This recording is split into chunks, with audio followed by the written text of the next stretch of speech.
And I meant to look this up, and I'm pretty sure that it is illegal. But, Michelle, what did we notice? What did I point out to you just a short time ago, half an hour ago, a little over half an hour ago? We're sitting at the traffic light at 4th and Gandy. We're heading south on 4th. We just got off at 275 southbound, Howard Franklin Bridge. Fester, your microphone's on, and you're just grabbing it. I don't know. You're just pawing it and manhandling it. I don't know when my microphone's on and when it's not. Right. I don't know. I have this. The studio is. It's like buying a house that's 90% done. Right. Yeah. Yeah. There are things that are not done in the studio. I don't know. Yeah. I don't know. I can't cough with. I can't shut my mic off. I didn't know you had to pot it up. Right. All right. What's illegal? What do you think is illegal? All right. So we're sitting at the traffic light, 4th and Gandy. We just got off the Howard Franklin. Yes. And, heading all the way down 4th Street. We're sitting at that traffic light, and the car in front of me is like watching TV. They've got one of those suction cup mounts on their windshield, and their phone, it wasn't a dash cam. I could see the scenes changing. I don't know what the hell they were watching, but they're just sitting there driving the car, and a suction cup cell phone holder mount is, right on the windshield, and there's like TV is going. I don't know whether it was a TV show, a movie, whether they're watching a YouTube video. I don't know what it was, but Michelle, can you look this up, please? I do not believe the driver is allowed to be watching. I'd love to know what the statute actually says, though. And I did notice that the car had, I believe, Tennessee license plates. That's correct. Hold on. You noticed the same thing? I noticed the license plates. Yeah. What part's correct? The Tennessee license plate. Okay, all right. He said a bunch of things, and you're like, that's correct. Yeah. Which individual part? Yeah. So maybe in Tennessee you could watch the TV while you're going down the road. That's what I was thinking when you said it. I was like, I looked at the license plate. I go, well, maybe in Tennessee it's okay. Yeah, I'm going to guess that in Tennessee.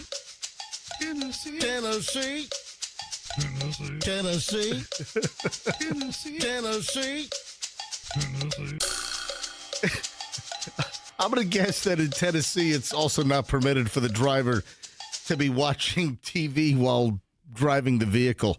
Yeah, but Tennessee plates, and I don't know what they were watching, but they were watching something. And what have you found, Michelle? Have you found something on the Florida statute regarding such behavior while driving? I'm just paraphrasing here. It is illegal in Florida to operate a motor vehicle while actively displaying moving television broadcasts, pre-recorded videos, or streaming entertainment on a screen visible to the driver. They want more money.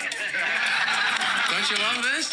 And you've got them right where you want them for the first time in your life. You're on the street. There's nothing they can do. That's great. Fesser's not driving the MJ Morning Show while watching TV. Sounds like a Seinfeld episode. Yeah. Yeah. Yeah, it's one of the older ones where they had the stand-up in the beginning. I got the money right Yeah. here. I got the money All right right, Fester, shut it off. There we go. Hold on. Let's get to the there. That's the quarter. That's the car. Yeah, you want that, don't you?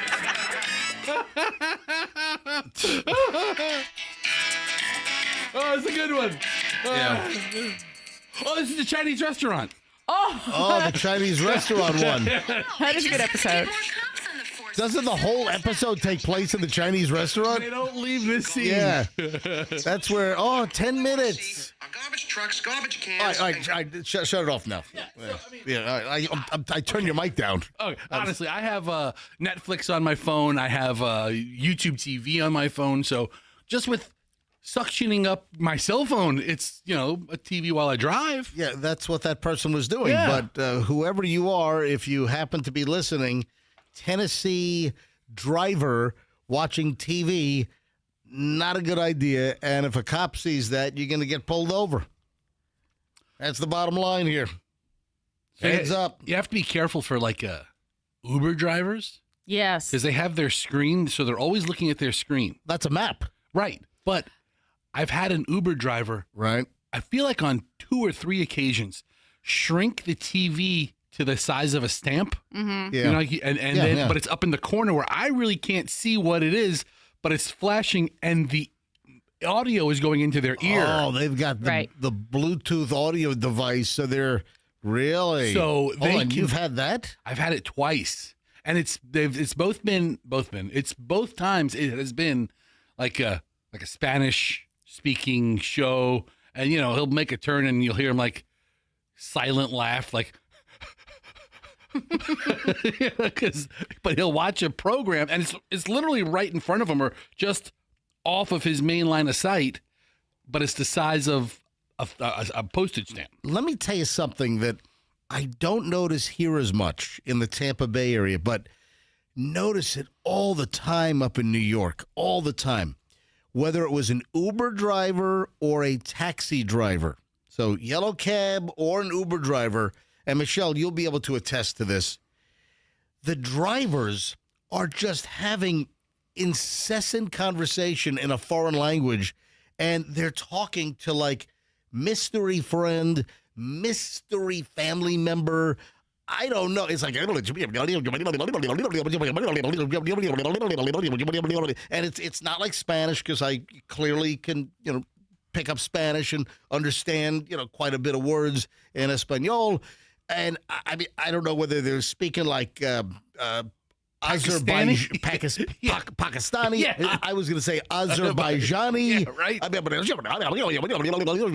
And they try to do it in a low mumble yak.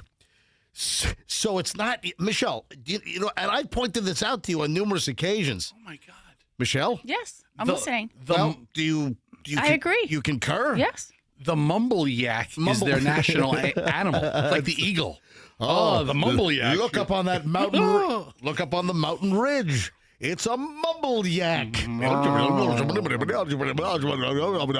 But I've noticed this just constantly. It's just pure insanity. Hey, that space thing comes down today. The Artemis 2.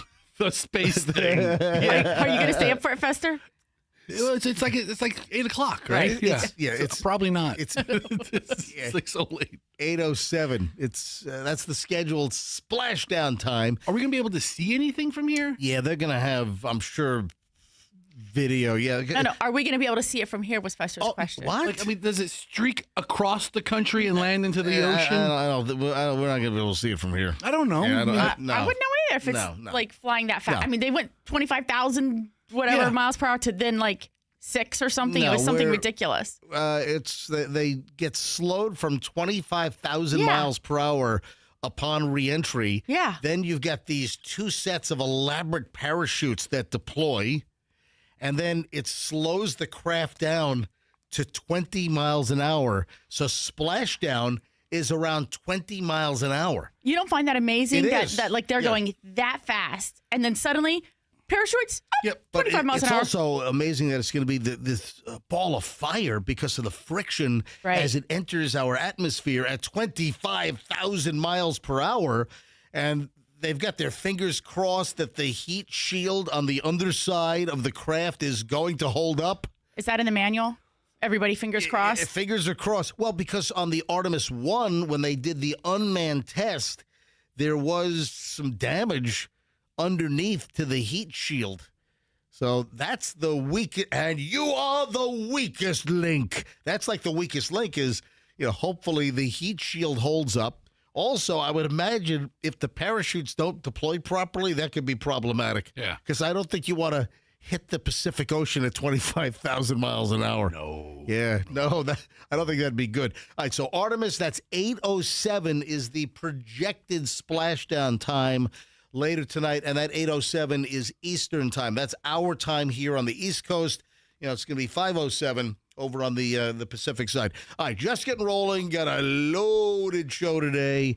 I want to go back and talk about what I thought was one of the funniest moments of the week. We'll get into that. Oh, also a Dear Flabby follow-up. We'll get to, a little Dear Flabby follow-up. Kind of like a show and tell maybe. Coming up in just a bit. I implore you to stand by because the MJ Morning Show will return in minutes with valuable content. Domo. In Pinellas County, the 270.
Amputee is back in the news. Yes. All right. It's been a couple of days. Right. I need my quadruple amputee fix. Well, you got it. Yep, you got it, baby. I mean, if he didn't kill somebody, he sounds like he'd be awesome to hang out with. I mean, you may have to help him with the soup or something, but man. With what? I don't have any amputee friends. Well, Fester, you asked for it, you got it. Just like the old Toyota jingle. You asked for it, you got it, Toyota. Remember that? Yeah. They ought to bring that back. You know what? I'm going to start using that in the Miracle Toyota commercials. What do you think? You asked for it, you got it. Now we need to change that to the you asked for it, you got it. Quadruple amputee. Yeah, we just need a whole new tag at the end of it. Take the Toyota out. Hang on, let me try to do a hot live version of this thing. All right, here we go. Let me get a little reverb ready. Check. Reverb ready. All right, ready? Here we go. And you asked for it, you got it. Quadruple amputee. You know what? Too echoey. Oh, hang on. Yeah. I can modulate that. I can bring it down. All right, one more time. Take two. All right, check. All right, here we go. And one more time. You asked for it, you got it. Quadruple amputee. Print it. Oh my God, that was so good. you like it? That was. All right, so. Second take, Andrew. All right, print that. That's a keeper. Absolutely. We got it. All right. We had this story. If you don't know about America's favorite quadruple amputee. What was his name again? Yeah, the guy's name is Dayton James Weber. That's it. Okay. Right. And this dude is accused of killing his friend. But the dude has like no arms, no legs. But he can like operate a gun because he has like a nub. All right. So I don't want you to be an amputee elitist. But he has a nub with a nub, and he's able to like hold it with like his armpit and like get the little flipper nub over to the trigger and pull the, and that's what he did.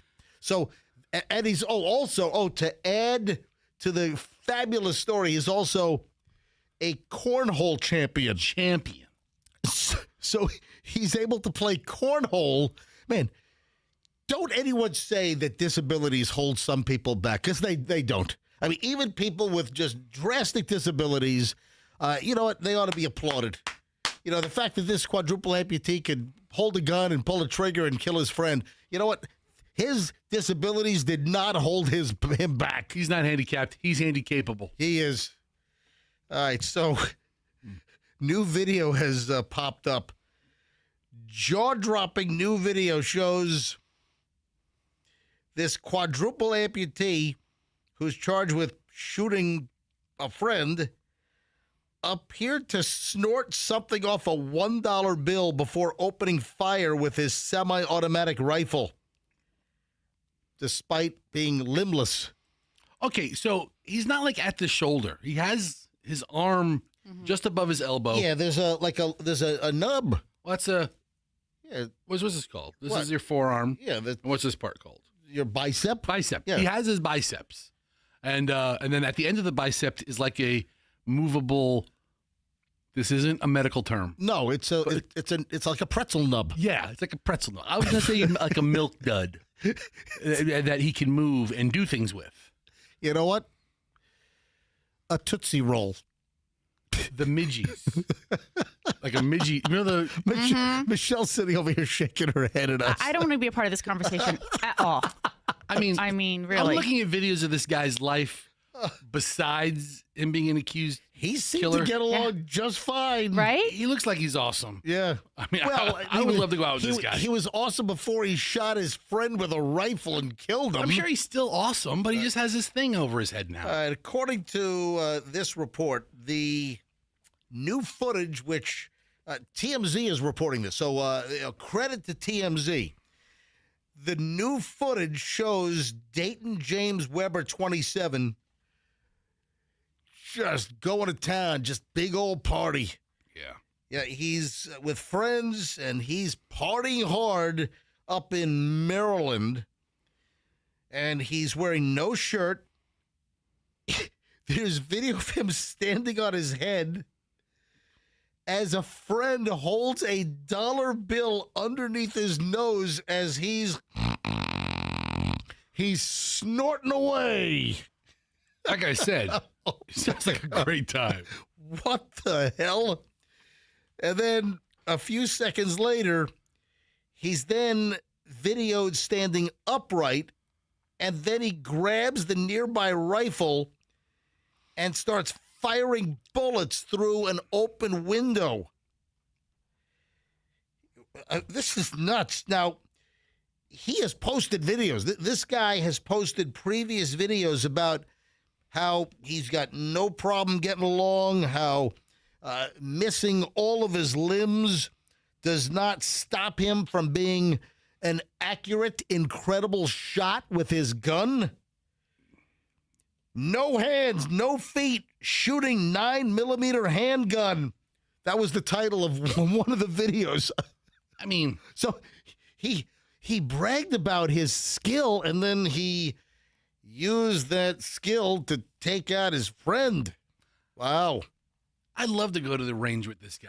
No, you wouldn't. I wouldn't want to be like his victim, but if we were like going out, if we were going shooting, Yeah. you know, I mean, you know, a couple of times, I mean, not too many times. A couple of times I've gone out with a couple of guys and let's go shooting. Right. Okay, let's go shooting. I'd love to take this guy along. Yeah, Until he gets mad at you. He shot his 27-year-old friend, Bradrick Michael Wells.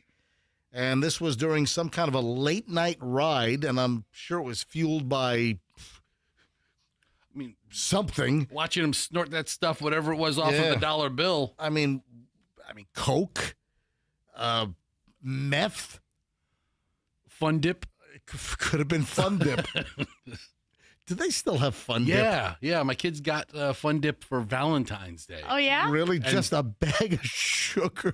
And then my kids got. I mean, the Fun Dip didn't even attempt to hide the sugar. No. I mean, you have a regular candy bar, and there's a ton of sugar in there, but you know it's a little disguised. A Fun Dip is just a bag of sugar, and you use a hard. Is it the same deal where it's the white hard Sugar stick? Yeah. So it's the compressed molded sugar stick that you lick and dip your saliva-coated sugar stick into the pile of colored flavored sugar. Yeah, the kids got some Fun Dip Valentines back, a month and a half Wait a ago. minute. What the hell kind of parents are you guys? We didn't do it. Buying your kids? No, we didn't give it. Then who did? At the What, schools, the Phantom? at the schools, the kids get, they have Valentines at schools. Right. You pass them out to everybody.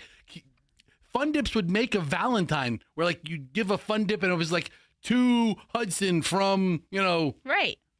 Sue. It's like a prepackaged Valentine with already a little like candy All right. or gift inside. All right, so another kid brought your Yeah, kids right. Fun Dip. Yeah, but they brought like 2 or 3 of them home, and Allison took them and threw them away.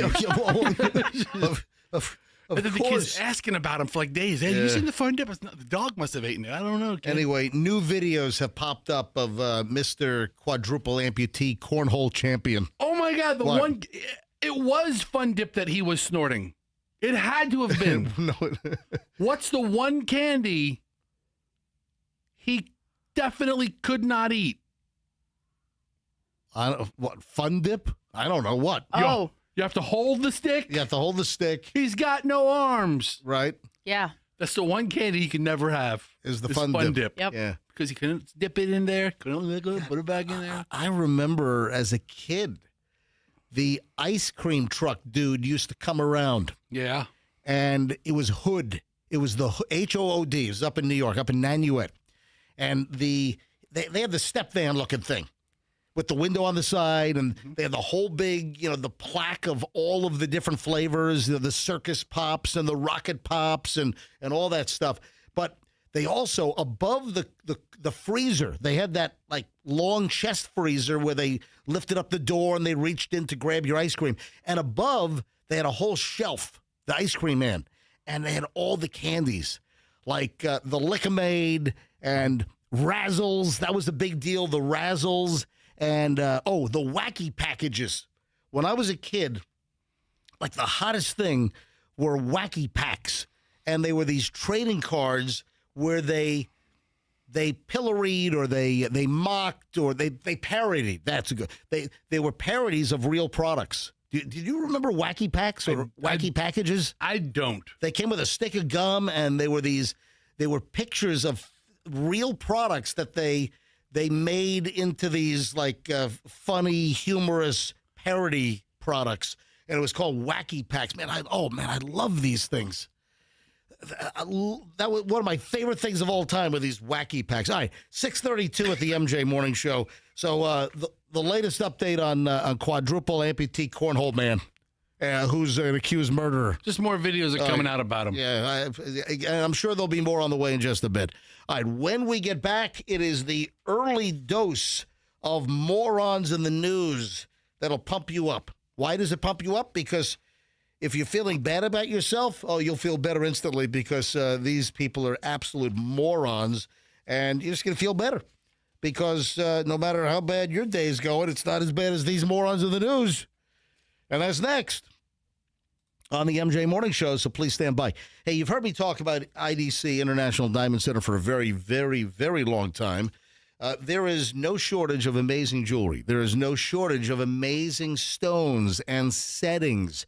I mean, the combos are insane. I mean, you can come up with hundreds of thousands of different combinations. So when you want to choose an engagement ring, the diamond is always crucial, but do not short shrift the ring itself. The look, the setting. Now, ordinary is not on the menu for that special person in your life. She wants something she's dreamed of, something that reflects her style or personality, and that's where IDC comes in. So, guys, IDC is the only jeweler that carries all the top bridal designers because they have the exclusive. Other jewelers can't even carry. They're not allowed to. They don't have access to some of these amazing settings. So whether it's a real diamond, a real natural diamond, or whether you want a lab-grown diamond in the perfect setting, it's IDC. They're the best. IDC, International Diamond Center, Tampa, Clearwater, Lakeland, and Sarasota. And tell them that MJ sent you. Traffic's on, and morons of the news next. St. Pete.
642, sir, driving recklessly, completely naked with just a construction hard hat on is no way to go through life. Sounds like a great time. Jeez, man. Be glad he had the hard hat on.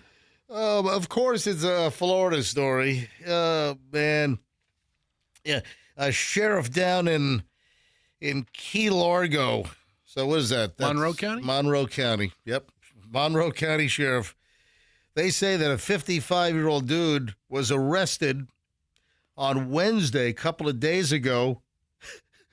Multiple 911 calls come in about a reckless driver just weaving and swerving and all over the road.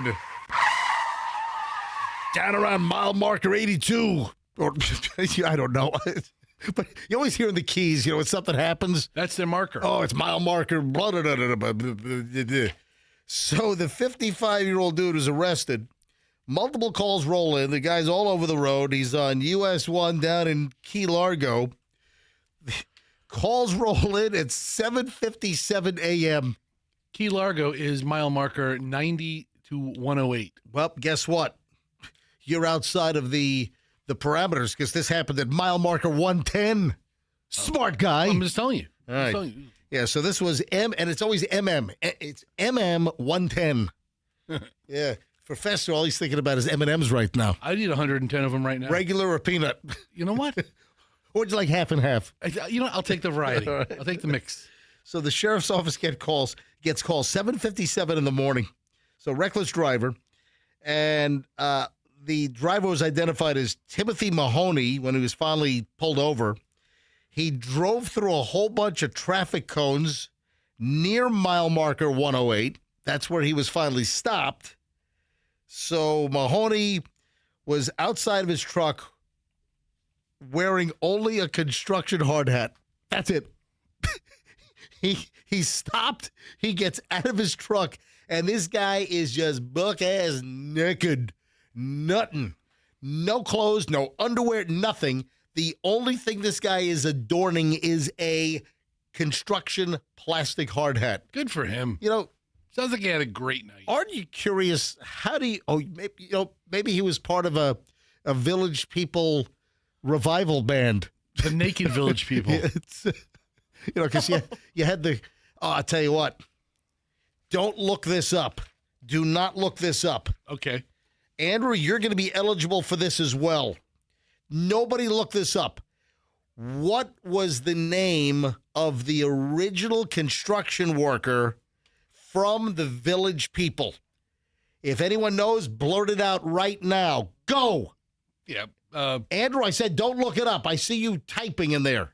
Oh, he doesn't know it. Oh, my gosh. Andrew doesn't know? This Well, is if he rare. doesn't know, then why would we know? Yeah, I mean, his name was Jake. No.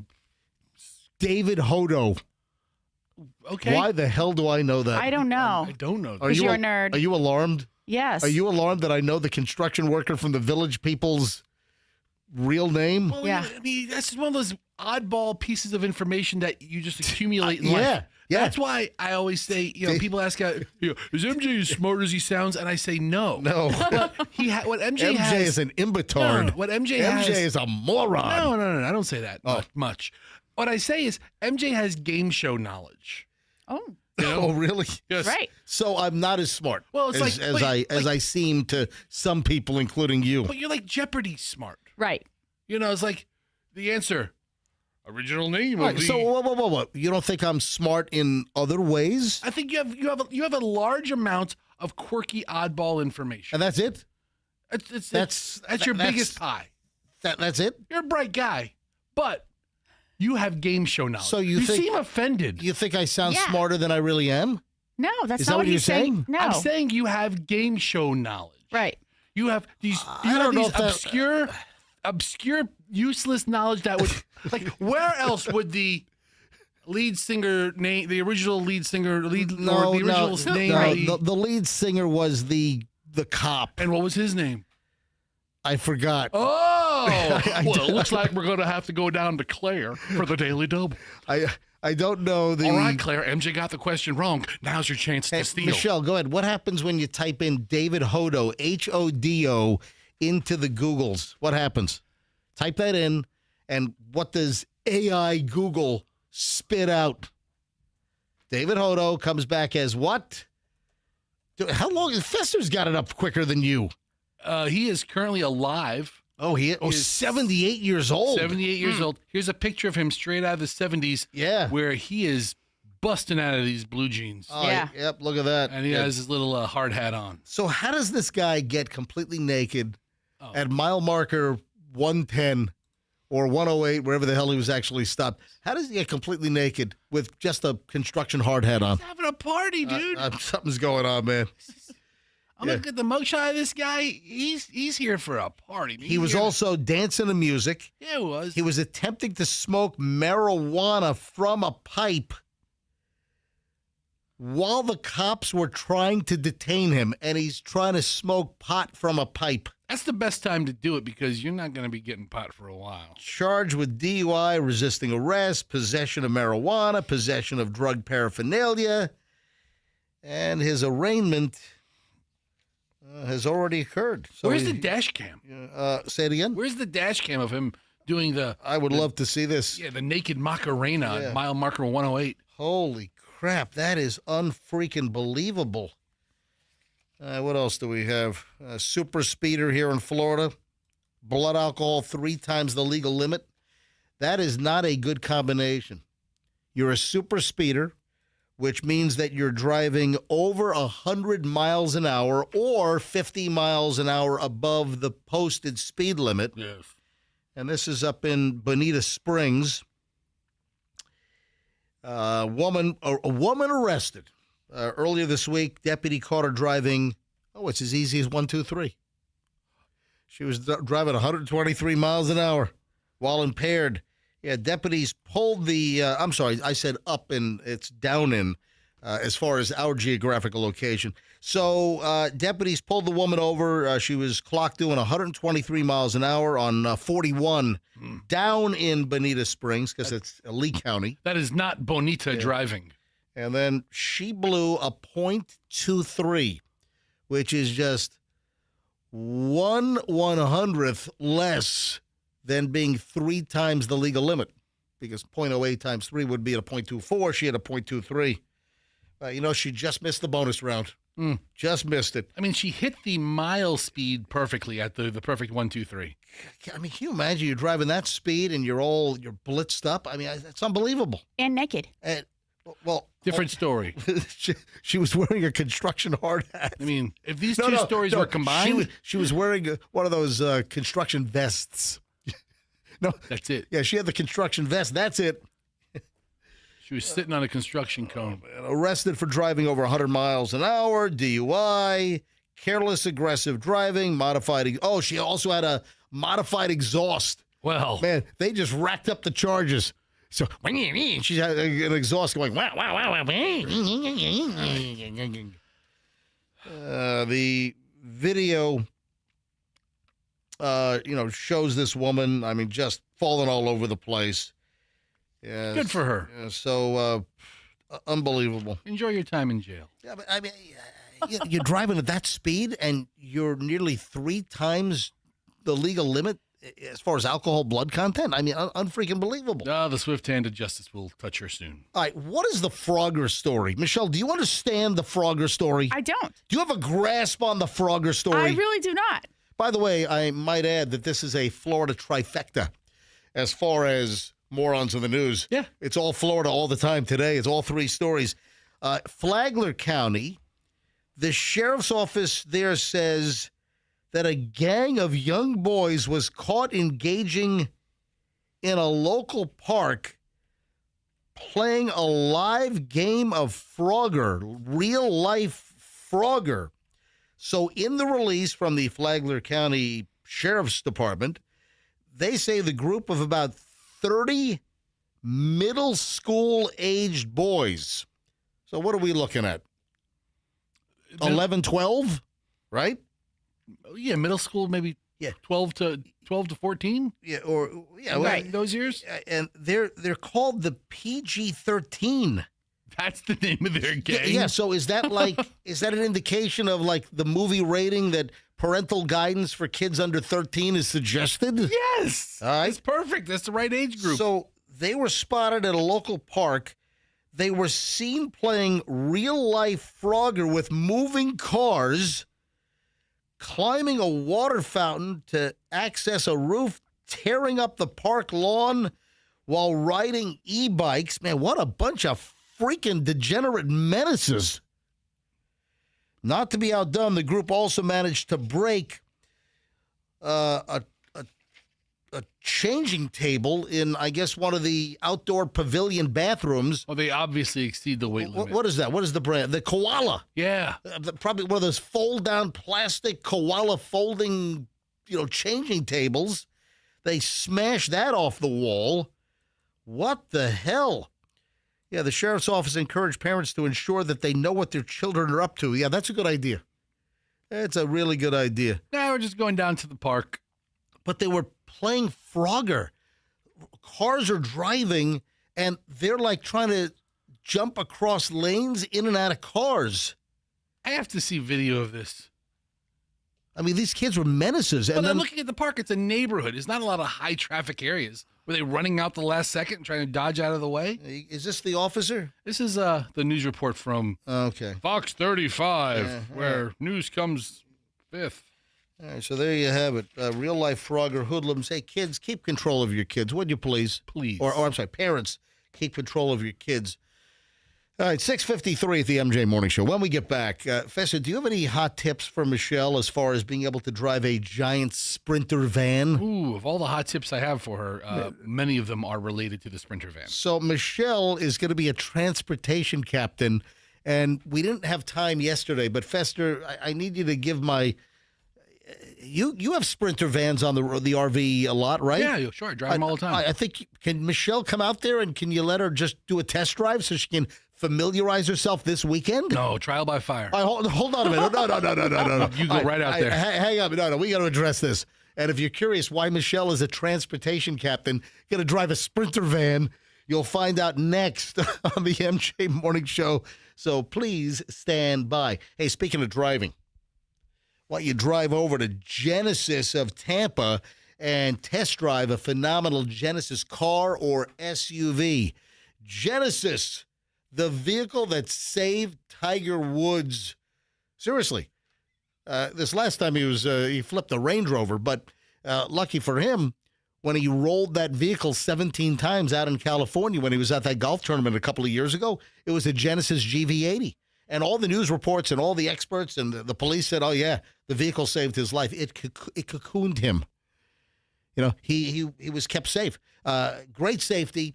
The vehicles look fantastic. Folks, if you're considering a Genesis, it's Genesis of Tampa. And the good news is if you're in Hillsborough or Tampa, you have a Genesis dealer in your very own county now, where before you had to go to Polk County or Pinellas County. And then conversely, if you're in those counties, now you can come to Hillsborough and shop the best deal on a Genesis. Also, this month is a community appreciation month. Any Genesis you buy at Genesis of Tampa, they'll make a donation to the charity of your choice in your name. Genesis of Tampa, it's at 275 in Bears. And, of course, tell them that MJ sent you. The move you make does not have to be disastrous. No. If you hire twocollegebrothers.com, you can be assured that your move is going to be very, very smooth. Highly trained professionals, background checked to the max, criminal background check. They're trained to handle your furniture with precision. You know, you end up with some janky moving company, you might end up with snapped off chair legs. You might get giant gouge in a family heirloom dining room table. No, they wrap all your furniture in the heavy moving blankets. Your boxes will be carried with care, not chucked around. You know, one of the things in the moving business is the old pricing bait and switch, where they lowball you to get you as a customer, and then they start jamming up your prices mid-move or at the end of the move. Not going to happen with Two College Brothers. They'll give you a great quote, and they'll stick with that number and move you perfectly. People love them. Over 1,200 five-star reviews. Mention me, MJ, get free moving boxes. twocollegebrothers.com. The smartest move you'll ever make. At 6:57, the MJ Morning Show returns in minutes. St. Pete.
Welcome, folks. The 7 o'clock hour is on. MJ, Fester, and Michelle. And I think this is a good idea, as Michelle is going to be a transportation captain next week. Fester, how many Sprinter vans do you guys have on premises at your other job over at General RV? I mean, across the different manufacturers, I would guess maybe 30. Oh, that's a good number. Yeah. All right. I'm bringing. Are you working this Saturday and Sunday, or no? Probably just Saturday. Okay. All right. Michelle, we're going out to General RV tomorrow. Seriously, you guys want to come? I'll pull one up. No, seriously. Seriously, you guys want to come? Yes. Yeah. So Tell here's everybody I'm putting you together on a Coachman Gallery. there you go. Oh yeah. All right. So here's the deal. Michelle is driving the cast for Julian, our son's girlfriend's senior film project. So Julian's girlfriend is a senior. Julian is a junior, going to be a senior. And she's shooting her film project next week. And this is a real deal. She's got like $18,000 budget on this thing. It's growing. She raised money. She did fundraisers. How'd you raise money? A lot of, first, like a GoFundMe kind of page, Yep. first of all, that she then reaches out to friends and family. Oh, listen to this. Hold on. Before you listen to this, NYU. So you go to NYU. You're at NYU Film School, and by the way, Julian is having a phenomenal time, and it's been Julian's GPA is like a 3.8. I mean, it's an enormous. Michelle, what's his GPA? Something like that. It's incredible. Okay. We're all real proud. Let's talk about the girlfriend. So hold on a minute. So how much does NYU give the students that they get an allotment to make their movies, and how much does NYU give them? I would guess like $500. Bingo. Really? Yes. Really? I mean, right now, to do things on the cheap to make her movie with all of the equipment and everything needs to be put together and the food and the catering, there's a cast of like 15. There's even a child actor. They have to abide by like official child actor rules on rest and work hours. So here's the deal. They're at an $18,000 budget. There's a cast of 15, and Michelle is going to fly up next week to help. And Michelle is the transportation captain. And since they're going to be hauling around like up to 15 people, they have to rent a Sprinter van. And that's a big vehicle. And I'm a little concerned with Michelle driving this thing. Well, you're welcome to join me.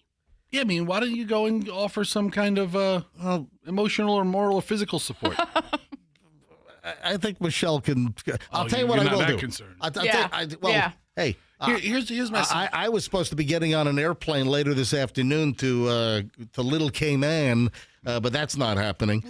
All right, so Fester, I'm bringing Michelle to General RV tomorrow. Okay, so we can let her drive a Sprinter van out on I-4.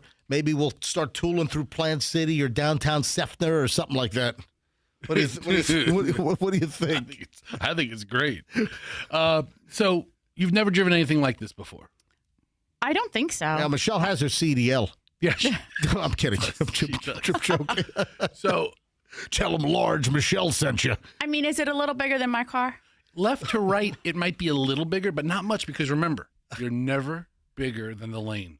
You said that the other day, and I was like, okay, I'm never bigger than the lane. I'm looking at you. Yeah. But, you look bigger than the lane. But I'm not. I fit in the lane. I fit in the lane. Listen, the fattest person in the world, the McGuire brothers. Well, and you're wearing a tomato red shirt today that people can see on MJTV. You're looking like a mongoloid tomato today. Do you want help with driving the Sprinter, or you just want to make fat jokes? No, I'm sorry. Okay. I'm sorry. Right. Go ahead. You pick which one you want. Help with the van. So, you'll be fine. I mean, they're easy to drive. They're fun to drive. Is it an all-wheel drive or a two-wheel drive? How do I know? She's picking it up at the... Is it a Mercedes branded Sprinter van, or is it like is it a Sprinter van? Sprinter vans are Mercedes only. Yeah, it's supposed to be a Sprinter van. It's not a Ford Econoline or a Ford Transit van or a Ram ProMaster van. It's whatever they give me when I get there. Okay, so there's a couple different vans on the market. And if you're going through a rental company, it has to be specific to Sprinter because Sprinters are diesel and, don't put regular fuel. Oh, good to know. Yeah, the Sprinter vans are most of the all the large ones are diesel. Yeah. I don't need I think some of the smaller ones are gas. I don't need some kind of damage charge where Michelle puts the wrong fuel in the Sprinter van. Listen, here's what I would tell you. Right. How long are you going to rent it for? 5 days? 4 days. 4 days? I'm normally morally opposed to buying the extra insurance from these insurance. I'm glad you brought this up. If it's $50 a day or even $75 a day, for the couple of $100, buy it. Because you're going to be in the city, you're going to be making some hard turns. Maybe. Guess what? And we're not paying for it. It's coming out of the girlfriend's movie budget. But we're charging it first because I'm not paying cash. They don't take cash. Yeah, it has to go on a credit card. It's got to go on. And it needs to go on mine. Hey, is she going to stiff us? She's probably going to. She's going to stiff us. No, because they have. Listen, you're so not involved in the process, and then you try to talk about it. They have a production booklet that they have to fill out all of this information, including a budget, and then they have to present it to the teacher, the professor, and they have to approve it. And the professor really kind of oversees and makes sure that everything's in line and they're not doing what they're not supposed to be doing. I mean. You know what? She should really, really be into filmmaking, and she should Harvey Weinstein Julian after you leave. Huh? Hey, I let your son watch me shower, so looks like you're covering that Sprinter van, Mom. Oh, my God. Huh? Oh, okay. Hey, Skylar, it's a good idea. Put that in your film ledger. Yeah. Let Julian watch me shower. Van. 0. No. All right, so we're going to go out this weekend, and Michelle, we're going to put you behind the wheel of a Sprinter van. Come early. Is it okay? I mean, they probably don't want their vehicles used as test drive vehicles, but what are they going to do? No, as training vehicles. That's all, test drive vehicles. That's it. We'll set up a couple of cones, and then we'll plow right through them. Yeah, sounds great. Hey, you know what we didn't get to this week? And the audio is fascinating. I don't know why. I mean, I had this in the pile, and it just got lost in the pile. Did you hear the 911 call of the woman that drove into a pond and was rescued by the Hillsborough County Sheriff's Office? Have you heard this audio? I feel like I heard it on Wednesday, but yeah, man, what dramatic audio. Yeah, listen, better late than never. We've had a very, very busy week. So is Hillsborough County Sheriff's Office. And listen, I'm going to tell you right now, this audio is unfreaking believable. Yeah. And how many cuts do I have? I have 1, 2. I've got, 2 cuts. And this is just miraculous. And the woman was driving a Sprinter van, Michelle. She was not. You should really take warning from this. She was not driving a Sprinter van. Okay, I'm sorry. But the details on this is this woman is screaming for help. She crashed her car into a pond, one of those. Yeah, ponds. A retention pond. Those bodies of water that are all over town, more inland than outland. And then the vehicle begins to sink. She calls 911. She's screaming, I can't swim. I can't swim. I'm in the lake. Help me. I mean, this is like a Milton Fludgecow call. This from back in the day. I can't swim. So deputies sprung into action. And, as Sheriff Chronister said, our deputies did not hesitate when seconds mattered most. Their quick, decisive actions saved this woman's life. This is exactly what Team HCSO is trained to do, to step in during critical moments. Then also the Hillsborough County Sheriff's Office dive team helped remove the vehicle from the pond. And the audio is absolute must-hear audio on how this went down. 911, do you need police, fire, or medical? I need both. I'm in the lake. I'm a 7 years and a horse. I'm in the lake. I'm going to drown. I don't know how to swim. Please, I'm gonna drown. Okay, are you in a pool or? I'm in a lake, in the lake. All right, how did you get in there? I lost control of the vehicle and it fell in. Please help me. Are you able to open the doors? The doors are closed. Are you unable to open the doors? Yes, I'm unable. I cannot swim. It's filling up with water. Okay, I have help coming. They're coming as fast as they can. So she's saying the car's filling with water. She can't swim. She's panicking. Flew off the road into this retention pond. Then here's the second part of the 911 call. Still causing problems in the strait. Oh, hang on a minute. Hold on a minute. Here we go. Yeah, I'd be advised. The car is fully submerged. The window! We need to break the window! I got it. Hey. All right, so now you can hear the deputies on body cam. All right, this is not this is body cam. And they have a rope, and they're pulling in the rope. The deputy goes out. They're helping this woman. Jesus. All right, we're good.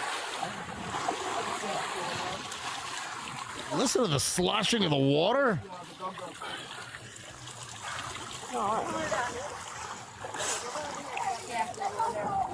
I mean, this is a water rescue. Yo estaba hablando con mi mamá y de momento That's fine. Look at that, tears of joy that she didn't drown in the pond, in the retention pond. Wow, Michelle, did you find out where this occurred? Like what location? No, the AI says that it was near 70th Street and Hartford Street, but Fester, I'm not familiar with that. Yeah, where is that? Yeah. Where in the county is that? 70th Street and Hartford Street, somewhere in Hillsborough County. It doesnment sound like a location I'm totally familiar with. It's a big county. Yeah, it is a very large county. Here, But- put it up. Let's You find it? Pull out here. Is it Palm River? Is it where's it near? It's near. Near Progress Village? No, north of that. What's this area here? Yeah, Claremelle. Claremelle City. Claremelle City is where it looks like where it happened. In that vicinity. Yeah. Oh, look, Fester's on Google Satellite right now. I can see the retention pond. Oh, look, there's her car sitting in there. Still right there. No. So look, I'm looking at the intersection. There's an enormous retention pond there. Yeah. I mean, really big. There are two big ponds there. Yeah. Wow. So then one of these ponds is where she lost control of her car. And if you look, what was that? Camden Field Parkway has a big curve leading into it. That she must have. If she wasn't ready for that curve. Yeah. So, I mean, listen, that's what the Hillsborough County Sheriff's Office does, man. They do that every day. That's dramatic freaking video. And then the 911 call. Help, she was panicking. Wow. That's some real protecting and serving right there. Michelle, can I ask a question? Can you? I'm going to ask a question of my wife. No, you said something to me, and I really didn't go into clarification mode on this, and I'd like you to clarify. You said to me that, and this was, today's Friday. I think you said this to me on Wednesday, that I need to start wearing only dark colors. Okay. Can you, like Johnny Cash or something? You want me to No. you want me to No. like the Man in Black? Yeah, right? No. Hello. I'm Johnny Cash. So why did June? What's going on? Well, I didn't delve deeper into this. I got distracted. But Michelle said to me, you really need to start wearing. I didn't say you really need to. I just said you look a little washed out. Like on the, I think, because I'm looking at you here. And so what happened was the other day, I guess the light was shining in very brightly. Yeah, what prompted this? This is what I'm explaining. When the light comes in, from the window, and I was looking at you, and you had a really light gray shirt on. Was it yesterday? He had like a faded FBI shirt that he probably had for 10 years on. It was earlier because it was like a shirt that kind of matched the color what? of your hair. It was the gray ash colored lighter New Balance workout shirt. That's what I was wearing. Right. I meant to tell you to go look at yourself on the TV because I didn't know. I can just see you from here. What, do you think I look like a ghost? Yeah.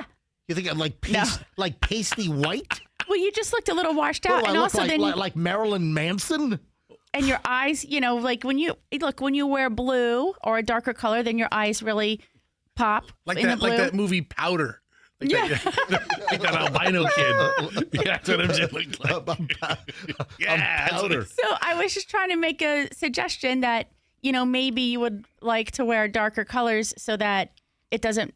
Or he can wear colors, not gray or ash gray or dark gray or blue or gray or occasional blue gray. He doesn't wear too many blues. Black. He might have one blue, but if it's a blue blue gray, blue navy. Right. He doesn't wear colors. That's what he likes. I'm wearing a red shirt. He's never worn a red shirt. Never worn an orange shirt. I don't like red. You look good in colors. You used to wear red. You have a Burma Beebus like red, and you used to wear purple. All those Burma Beebus shirts that are hanging in your closet that are purple and red, maroon. Remember when he went through his tent shirt? It was his Tommy Hilfiger shirt stage. Oh yeah, and his leather moccasin shoe stage. Oh right. God. Right, so that's when I started dating him. But that was a lot of colors in those shirts. There were. Now it looks like he's the crypt keeper working out. Michelle, I primarily wear darker colors. So dark gray is kind of my go-to. Not really. What do you mean not really? You don't really wear dark gray. You wear light gray. And so then what happens is it's the color of your hair and the color of your beard, and it all just flows down. And so then it's like... Darker gray is his go-to. Occasionally he wears a lighter gray, and that's when he looks like, poofy powder. Poofy powder? Great. Now you're calling me poofy powder. The more I think about it, I'm sure I'll come up with a couple of other names. You don't have fun with that all weekend. I'm just getting started.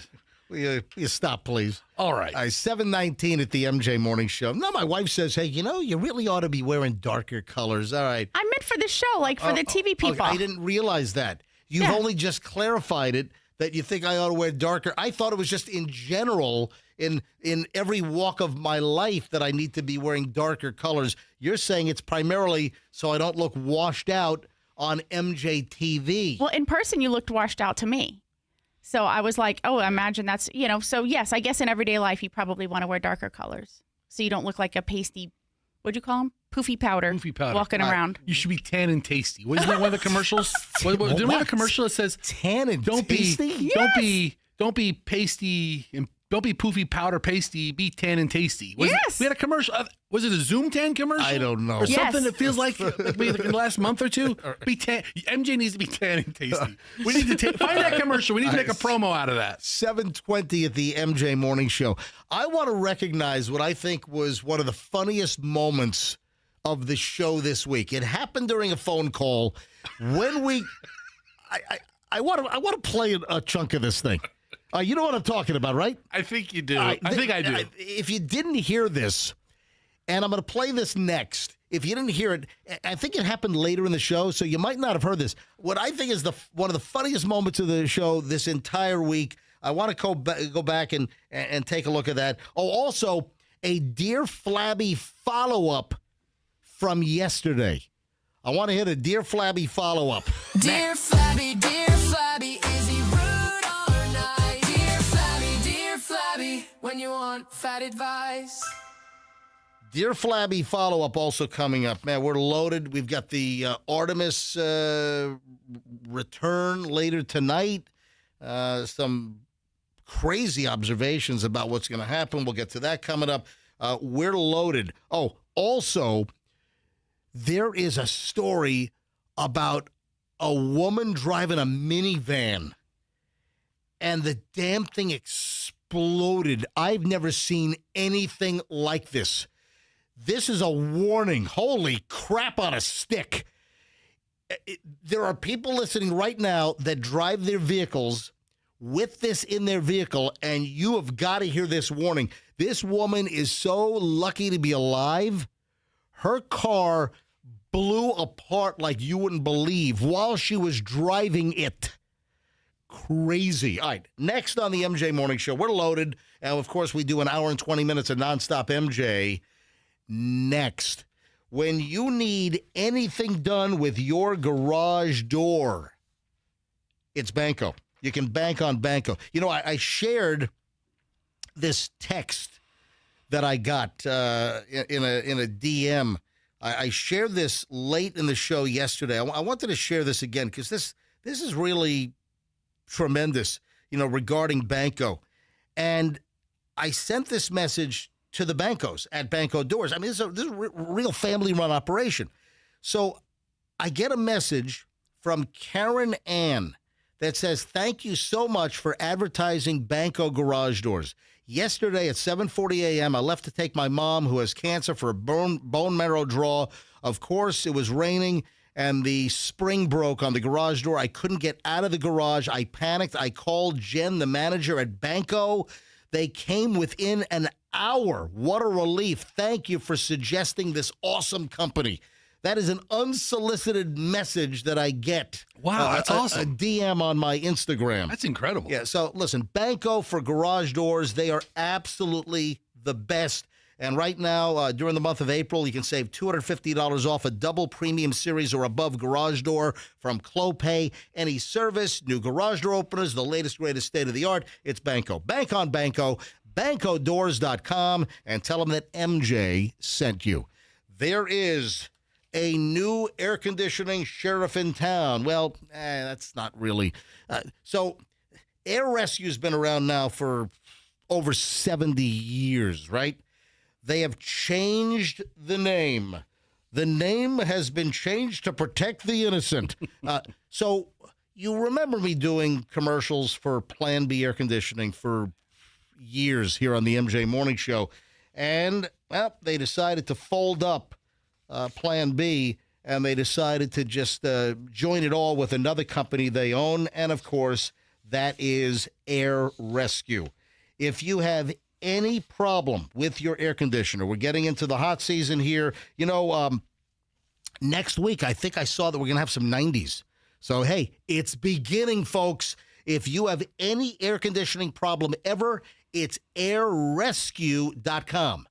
Air Rescue. They will rescue you. You mention me, MJ, you'll also save 10%. It's airrescue.com. Tell them that MJ sent you. Speaking of your home, you want to sell it? You want out? You want out in the easiest possible way? You call Mark Spain Real Estate. Hey, MJ here from Mark Spain, recommending to you or anyone you know, why don't you drop the hassle? Get rid of all the agita and end up with a strong all-cash offer. In fact, Mark Spain Real Estate sells more than 38 homes a day, making them the most experienced real estate team in the United States of America. You can trust them to sell your home hassle-free with a strong cash offer, the strongest in the industry, as a matter of fact. People love them, like Ryan. Mark Spain Real Estate exceeded our expectations for helping us achieve significantly over our asking price. We received much more than we anticipated. We cannot recommend Mark Spain Real Estate enough. When it comes time to sell your home, it's a no-brainer. It's Mark Spain Real Estate. Go to markspain.com. Get a guaranteed offer on your home today. That's markspain.com, and start packing. And if you're drinking too much, you could be yakking. All right, 7:26 at the MJ Morning Show. Traffic's on, and we're back in minutes. In Pinellas, the off.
MJ Morning Show, 7:30, over an hour and 20 minutes of nonstop MJ starts right now. Oh, also, that politically correct or incorrect question, Michelle, we were watching TV, we were flipping through the channels, and remember the thing I heard yesterday about, can you still say that? Listen, I have no problem saying it, but I'm just saying, in general, there's something that I heard on live cable news yesterday as they were having like a roundtable discussion on a worldwide current event, and one of the guests said something.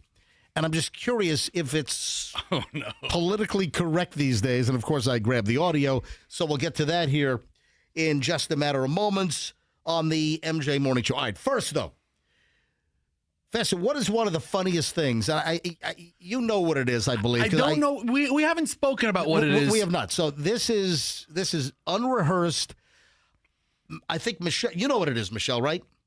No, I don't. Oh, you don't even know what it is. Oh, well, we did talk about it, but maybe I didn't tell you I was going to do this.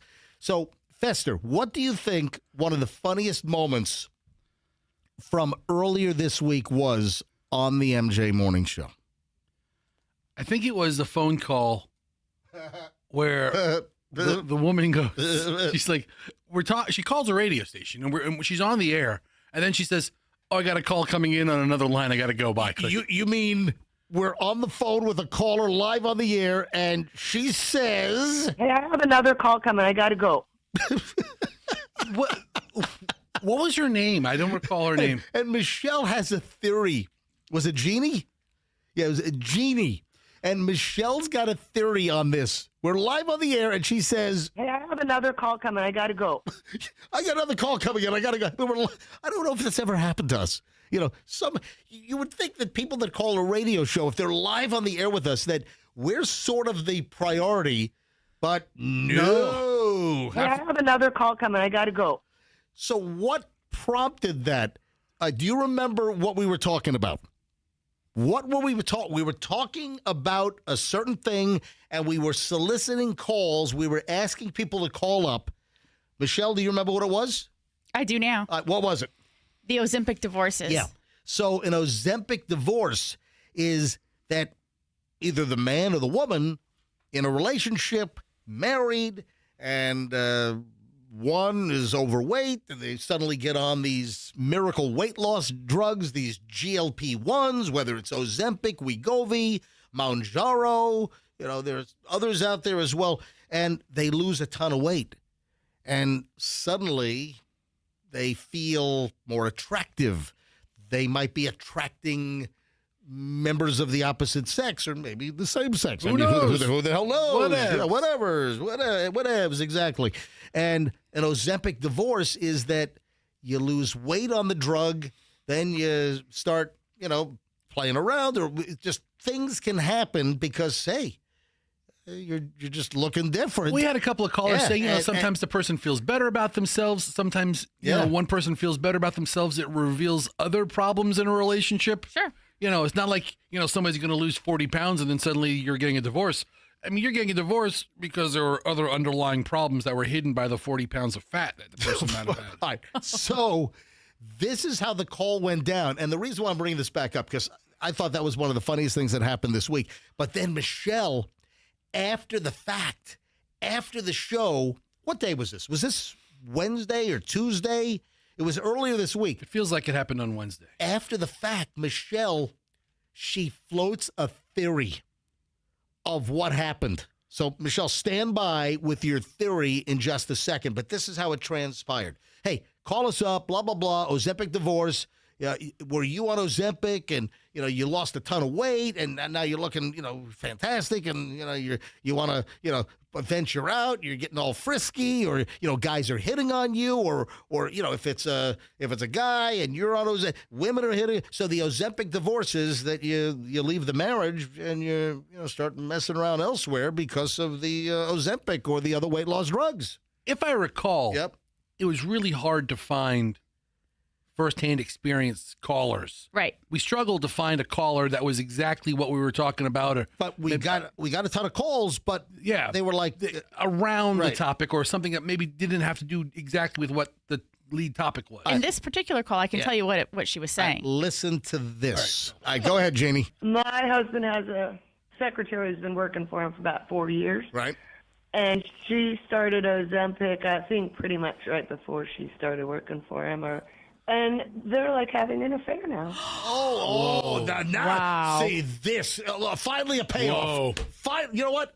I kept fishing, man. I kept the line in the water, and finally I hooked one. All right. So, listen, I'm sorry to, I don't want to make, I don't want to make entertainment out of your dilemma here, but your husband's secretary at work got on Ozempic, lost a ton of weight, and now your husband is having is he still in the house, or have you kicked him out? He's not in the house. Oh, man. Is he with his secretary? No. Oh, he's staying at the secretary's house now? No. Nope, she's married too. No, so he's not staying there. But he's still with her in that way. Hey, Jeannie, how much weight do you think the secretary lost? I don't know. A lot, I guess. And have you seen the secretary? I mean, is she attractive? She is. Yeah, all right. She's probably almost 20 years younger than him, too. So oh, boy. All right, so how old is she, like 30? No. Hey, I have another call coming. I got to go. Oh, you better get Yeah. All right, goodbye. She has another radio show on hold. What the living hell is going on here today? That's the first time we've ever had that. I've never recalled that happening. I've got another call. I got to go. What is happening here? Back out live. Michelle, you have a theory on what happened and why she suddenly blurted. Hey, I have another call coming. I got to go. What? That somebody was calling her or texting her to let her know that she was being heard on the air. Like, because she wanted to be anonymous, right? Or not. No. I guess she gave her name. No, her name was Jeannie. Right. So she was being recognized on the air. And I think somebody was either frantically texting her being like, oh my God, I can't believe you're doing this. Or she saw the caller ID of someone calling her and she probably realized, oh crap, I'm on the air talking about this. And the likelihood is that somebody who knows her or her husband or the secretary are listening, and people know the situation, right? So people in the office are listening, driving to work, and they're like, oh my God, she's talking about Sally, who answers the phones at the desk. Oh, and, Sally. That's Sally, boy. So let me simplify this. That's my go-to name. You think that she either was texted or that she was alerted somehow that people can tell who you are. Right. And I hear you on the air right now. You're calling in live, and and your people know the story or the situation. They're going to know who you are. Look, it could be her husband texting her like, shut up. Get off the phone. Right? Me and Sally don't appreciate you outing us in our relationship. We're in love. Wow. All right. So I got a text message from, looks like Amy. Right. And she has a little bit of a different theory. Oh, Amy has a different. What is? I told Amy's Amy. theory? I asked her to call in so she could give you the theory, but I don't know if she is or isn't. Amy, call in. Yeah, she says it's pretty simple to tell why the woman said she had to go. Yeah, she was clearly getting emotional when she was speaking, and she might have been getting embarrassed. Oh, maybe. Yeah. Andrew seems to think that's what it was. You agree with that? Yeah. Yeah. That you can hear. We're having a little bit of fun with her. You're not calling us to get serious therapy, okay? We're kind of jokers. We try. At least we try to be. All right. But she was getting a little emotional, I think, and she might have hung up out of embarrassment. And her out was, I got another call coming in. I got to go back. Right. There's a little bit of a theme here, and it's sort of a three-peat. It's sort of a trifecta where there's just three things of similar content. All right, number one, we just talked about what I thought was one of the funniest things that happened this week. Oh, I gotta go, and the lady, hangs up on us. That's number one, and it had to do with weight loss and Ozempic divorce, etc. Then we also this week we had the large individual running for a foul ball on the right field baseline at the Trop earlier this week, who lost their pants. We are moving more and more toward the belief that it was a woman. Now, this was floated, yesterday or the day before, and Fester's the first one that said this. And initially, this is the person that lost their pants running for the foul ball, and their dark pants, I mean, literally fall down, exposing nothing but butt. I mean, total cheekage, complete. It was ass fest. Yeah. You know, you've heard of Raise Fest? That was ass fest. Yes. I mean, complete buttocks, and the camera is zooming in, you know, to capture who's going to get the foul ball in the stands. Hey, it's the ass. So we asked the question. We asked the question. Let me ask you a question. So, as opposed to let me ask you a question. All right. So we asked, who is this? And no one's come forward. But initially, we're like, it's a guy. Who is this guy? Who is Ass Man? And Fester, you're the first one that really floated. It could be Ass Woman. I had to look at the video frame by frame, right, and do a forensic breakdown of it, and really zoom into the ass, and then the side profile. Mm-hmm. I mean, and you know, I've gotten a couple people said no, it was definitely a man, but all we know it was that it was a round person with a full head of gray hair and white Nike sneakers. Yeah, and and a big ass. All right, Andrew. Can you be a little sensitive? Okay. Yeah. White Nike lace-up sneakers. A large rump. Oh, no, yeah, I'm talking about the butt. Not the sneakers. Andrew, you claimed that you got a call that said what? One of the callers we took on the air said it was his wife. Oh, that's right. But we thought he was joking. Yeah, you know that was a prank call. I mean, but hold on, who knows? Maybe it was a real call. No, I mean, the guy didn't make any, he didn't say, no, really, it is. Her name is, Estelle. He didn't say anything like that. He was like, yeah, that call seemed more jokey in nature. Okay, and now the third, yes, Andrew. No, he may not have really been his wife, but he recognized that it may have been a female. Okay. But yeah, the more and more I look at it, I think it is a female that lost her pants. That joke call wasn't in my mind when I did my forensic breakdown, Andrew. And then the third item. Analytically looked at her posterior. The third item here, and this is Michelle and I watching cable news yesterday. We're flipping through, and, we're just seeing what's going on, taking a moment to check out the crazy world events. And this was CNN. And they're talking about the situation over in Iran and the Strait of Hormuz, and the 20% of the oil tanker traffic for the earth goes through the Strait of Hormuz, and this and that. And the guest on set during their roundtable discussion says something. I'm like, I mean, not that I'm politically correct, because I'm not, and I say politically incorrect crap on the show all the time, but in a cable news environment, I'm just curious, is this politically correct these days? You don't hear this much. Listen to what happened. Still causing problems in the strait, or just not really living up to what Washington said they wanted. And it's not, it's going to be a while. It's not over till the fat lady sings. All right. We'll wait for that. Hagar, thank you so much. All right. You don't hear that much. And on cable news, the woman says, it's not over till the fat lady sings.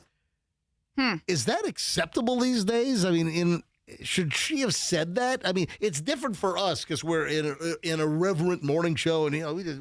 I wish we could talk to that person who dropped the raised foul ball now. It's not over till the fat lady sings. Well, it's not over till the fat lady gets the foul ball on the right field baseline. It's not over till the fat lady sings. So is that politically correct, or?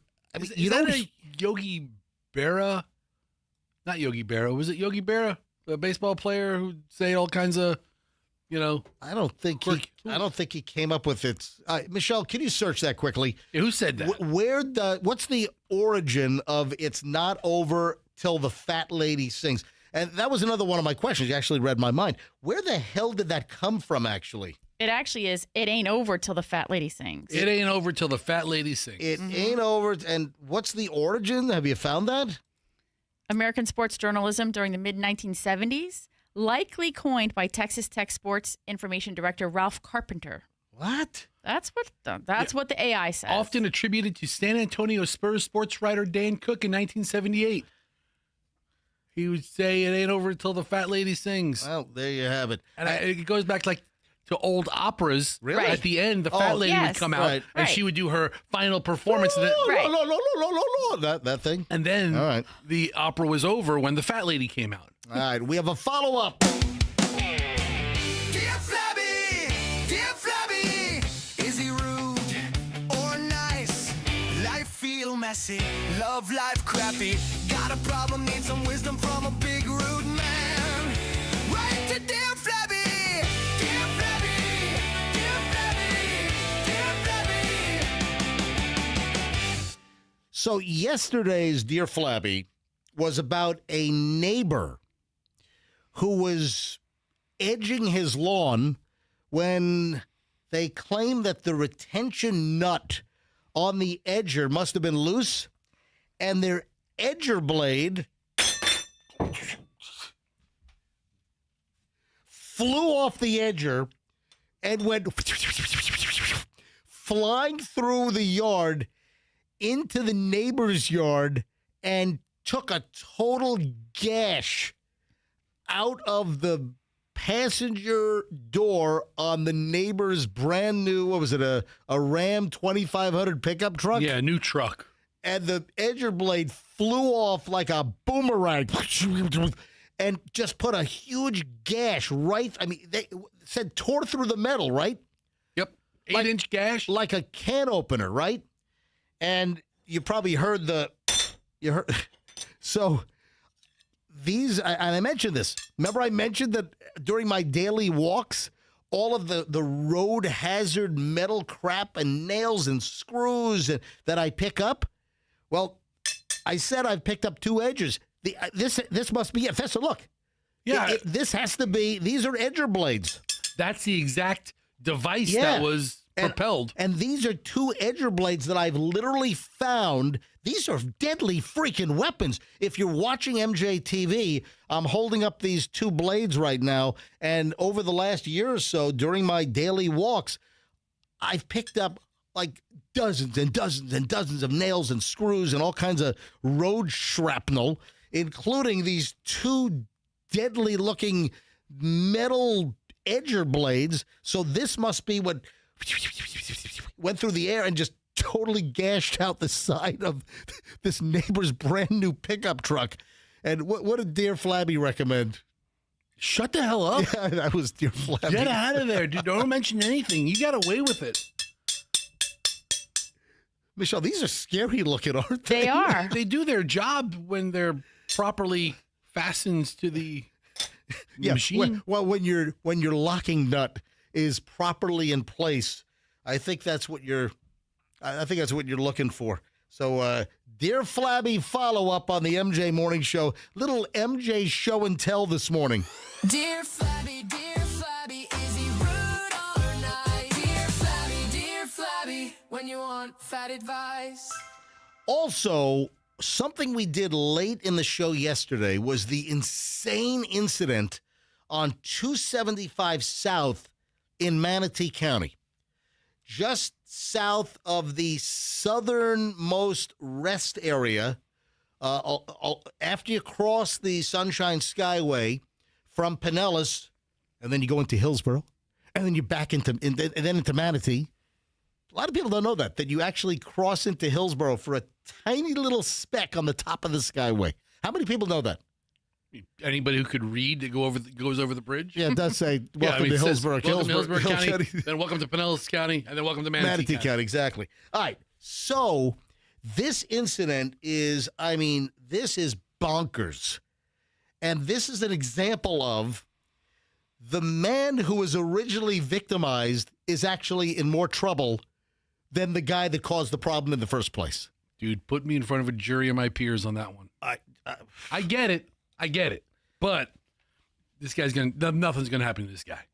Oh, I think you are misguided as usual. Dude, put jury trial. Give me a bunch of 50-year-old men. Yeah, Fester, you ignorant slut. Listen, I'll tell you right now, you're way off. Charges will not prosecute this. Charges will be dropped.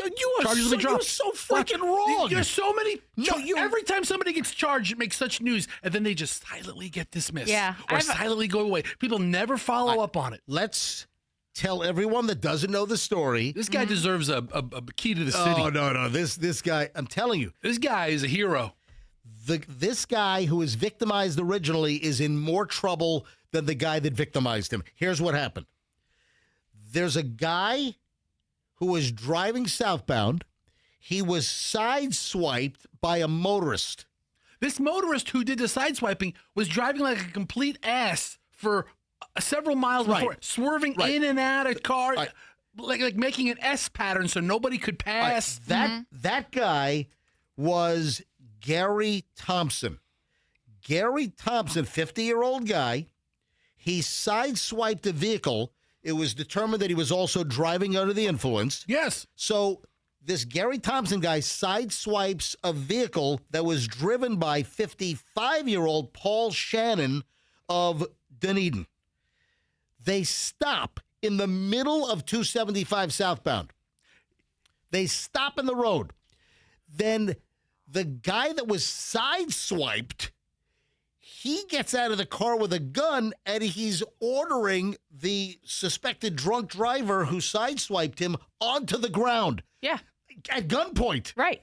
So here you have the guy that was victimized. He grabs his gun, and then he says, "Get on the ground! On the ground!" Yeah. And he calls law enforcement, and then he held him until law enforcement came. Traffic is blocked. They're in the middle of the road.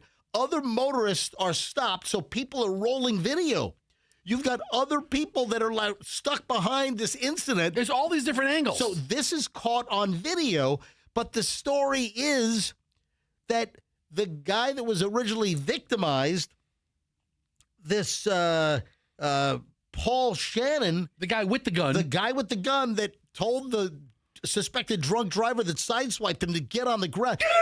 I mean, in the middle of the interstate. This is in the middle of 275 South. You got to understand, this guy was blocking traffic for several miles. He wasn't like weaving in and out and passing people. He was blocking the road. He was a menace beforehand. Something is very wrong. But now you look at the charges. The guy that was swiped is facing stronger, more serious charges. He is. Yes. Good. Than the drunk driver who hit him. This guy's a hero. We should have a parade for this guy. All right, Michelle. Write down 41 in Manatee County. Michelle, you are a former Hillsborough County prosecutor. All right. Fester thinks this is going to be dropped this by is going away. I agree. Really? You know, I mean, I said it yesterday. He thought he was basically affecting like a citizen's arrest. He thought he was acting in the best interest and safety of all the other motorists around. I understand why he was charged because it looks differently when you're showing it on the news. All they're showing is this guy screaming at the other gentleman on the ground. But when you bring all the facts before a jury nullification is a thing. Dude. They might just be like, you know what? We're tired of bozo drunk drivers on the road. We've been sideswiped and not been able to find the person. And guess what? He stopped this an accident maybe from happening. You got to understand how poorly this guy was driving beforehand. Right. He was making 3-lane S curves, completely blocking. So cars were already backed up. Then he hits this guy. So this guy's gunman's already frustrated. Then he gets hit by this guy, and he takes it upon himself to resolve the situation until law enforcement gets there. He's a hero. The drunk driver. The cops felt like morons having to arrest him. I disagree. Like, he walks up. He told the cop, "I made a citizen's arrest." Thompson, the suspected drunk driver and the sideswiper, he was arrested for driving under the influence, according to the FHP. And Shannon, he was taken into custody for aggravated assault with a deadly weapon, which is a much more serious charge. He protected the community. He showed great restraint. He didn't turn this guy into Swiss cheese in the middle of the interstate. The arrest report states that Shannon told deputies and FHP that he had made a citizen's arrest. Dude, I'll tell you right now. He believed that what he was doing was right. Unfortunately, he let his emotions override the reality of the situation. We always have to take a deep breath. We have to make sure that we are not experiencing some type of road rage incident. This is according to blah, blah, blah. Florida Highway Patrol Trooper. Thank you. Okay, here. I looked it up. What is a citizen's arrest in the state of Florida? if you think that somebody is breaking the law. You can't think it. You can't just think it. You know okay, it? I think, Fester, I think you stole something yesterday. No. A citizen's arrest, primarily when a person witnesses a felony or a breach of the peace in their presence. He witnessed this guy driving maniacally on the road, and then he was the victim of being sideswiped. This guy's a hero. He's never going to court. He may use reasonable force to detain the individual, but must immediately call law enforcement to transfer custody. Which he did. He did all of those things. And he talked assertively to a drunkard who's been hitting people and being a menace on a major interstate? I'm of the belief if you do something to block interstate traffic, it's domestic terrorism. That's what I think it is. I mean, honestly, I am opposed to people blocking interstates for any reason. All right, now, I'm wondering, or I'm maybe suggesting that the people's court principle prevails here. Don't take matters into your own hands. As Doug Llewellyn said, you take them to court. He held them until law enforcement got there. You know what? We ought to go to phones on this. Yeah, let's I'll tell you what. You know who wants to hear the phones?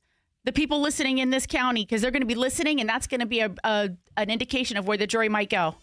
Let's go to the jury phones. It's the M-jury. All right, hold on. This is like jury research. It's M-jury. We're performing free research for them. Not MJ, it's the M-jury. What do you think about this, MJ? You think I'm way off base? You think I'm a total outlier? I'm a very responsible gun owner, and I'm also a big proponent of Second Amendment rights, but I don't think the dude should have pulled a gun and get on the ground, lay on your stomach. I mean, you got to understand, this wasn't a one-off and they only had an interaction for a couple of seconds. This guy was menacing traffic for a long time, and he's in a deadly weapon, his car. Phones are blowing up. I haven't even given out the phone number, so people want to join every line is ringing already. This guy's a hero. All right, let's go to the MJ jury, or now affectionately known as the M jury. Let's go. 800-990-1047. 800-990-1047. What is your verdict? If you're sitting on a jury, you know the fact pattern of this case right now. What would you do? What would you do? What would your decision be? 800-990-1047. 800-990-1047. Man, we're loaded already. Nick in St. Pete. Nick, you are on the MJ Morning Show. You're juror number one. Who's going to be elected the foreman? All right, Nick, go ahead.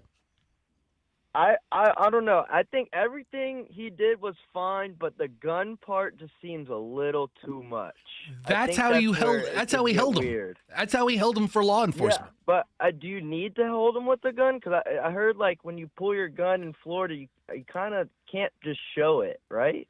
Well, you can't brandish. You can't use a gun. You're not supposed to use a gun as leverage and to brandish in a situation. Listen, I've always been of the belief that my gun is not coming out unless a life is in danger.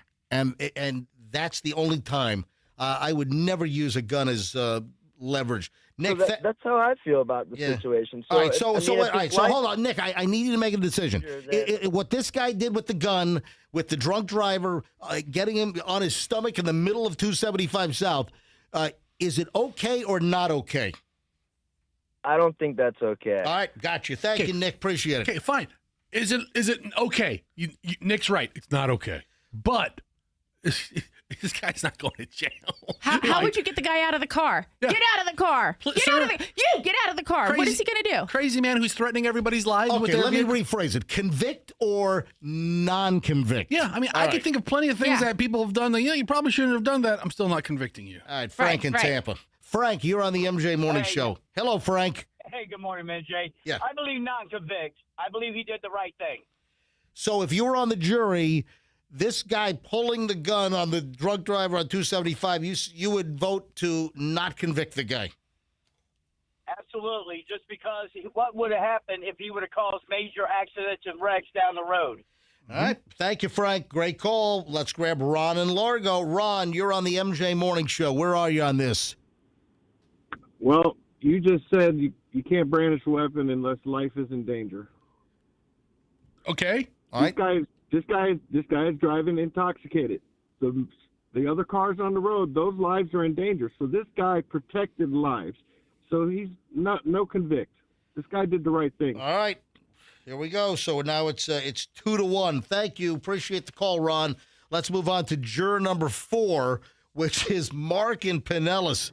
Hello, Mark. You're on the MJ Morning Show. Yeah, I wouldn't convict him. No, man. I think thing. Tell you what, this guy Paul Shannon of Dunedin, he's hoping that a bunch of these callers end up on his jury. Yeah. Thank you. Appreciate it, Mark. You know, the prosecutor's office is listening to this down in Manatee County, and they're like, just make this go away. Just make it go away. Apologize to the guy for inconveniencing him. Carrie. Send him flowers. Carrie's in Port Richey. Hey, Carrie, what do you think? Hey, MJ, I agree with Fester and Michelle because Michelle laid out what it is to do a citizen's arrest, and that's what he did. And with your other callers who said, who's to say this guy was not going to hit more people and cause wrecks and accidents and people really get hurt. So since Michelle said what the law was, I believe he followed it, and don't correct. Don't All right, convict. so you're not guilty. Yes. All right, thank you, Carrie. Let me grab Renee in Lakeland. Renee, MJ Morning Show, you're hot. Go. Hi, absolutely not to convict. And whoever decided to charge him was a moron and should be run out on the rail. And if that had happened in Polk County, Grady Judd would have bought him a beer. Yeah, seriously. You know, it's so funny. As we were picking up your call, I was having the thought, I'm almost disappointed in the arresting agency for actually arresting this guy and not being more better. That's not the right word. They're following the law. The law. Michelle read the law. They could have just taken the information and filed, investigated, and then filed charges after the fact. They didn't have to do something at that moment. They could have confiscated the gun as evidence. Yeah. They probably did. But after they arrest the guy, then he has to get his car towed. Then he has to go through. He was there for what, a couple hours, and they let him out. Well, look at the phones on this. Thank you for the call, They Renee. Googled it. What'd you say, Renee? I said they could have Googled it. Yeah, Michelle Googled it. Right? But he did the exact definition of what a citizen's arrest is in this state, for better or worse. Yeah. Oh, we're loaded. I'll take more calls in a second. Let me do Cash Kitty quickly. This hour's word is bonus. This hour's word, bonus. B-O-N-U-S. That's bonus. Text the word bonus to 45911 before 8:15 for a shot at $1,000, or you can enter it on the Q105 app or at myq105.com. The word is bonus. Text it nationwide to 45911. Good luck. Cash Kitty is on right now on Q105. Kirk is next on the MJ Morning Show. Kirk, what say you, Mr. Juror? Get out of jail free, pass go, collect $200. All right, no convict. Thanks, Kirk. Appreciate it. Brian in Plant City. Brian, MJ Morning Show. You're on the jury. What do you do? Hey, I'm with Fester and Michelle. No convict. He saved lives.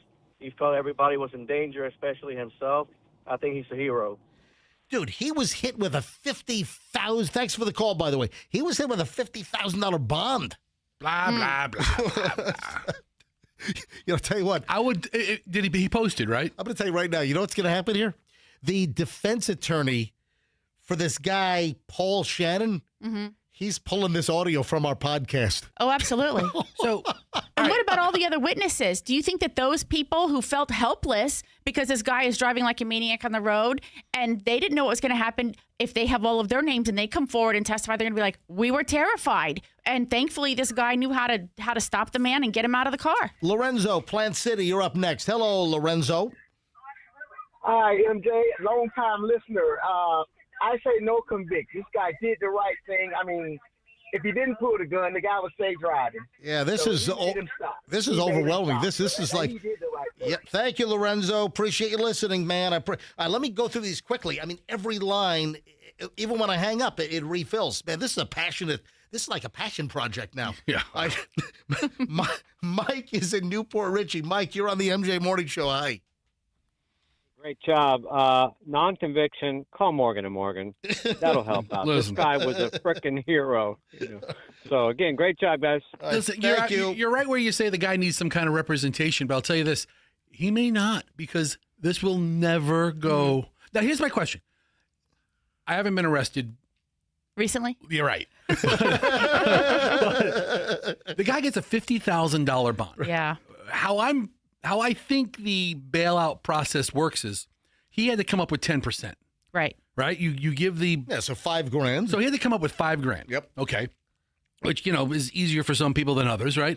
But if they don't press charges, does he get his $5,000 back? Does he? Because he paid the bondsman. Yeah. The bondsman's not the county. That $5,000 goes to the bondsman. No, I don't think you get that back. All right, let's grab Eddie in I don't Pinellas know. Park. I'm Eddie, asking. you're on the MJ Morning Show. You're on the jury. What do you do in this case? That's a no convict. No They gotta convict. save lives. They gotta save lives. He did the right thing. He didn't shoot the man. If he shot the man, it'd be a different story. All But right. he didn't shoot him. He saved lives. Thank you, Eddie. All right, it is now 10-1. 10, no conviction, not guilty on this amazing, crazy case.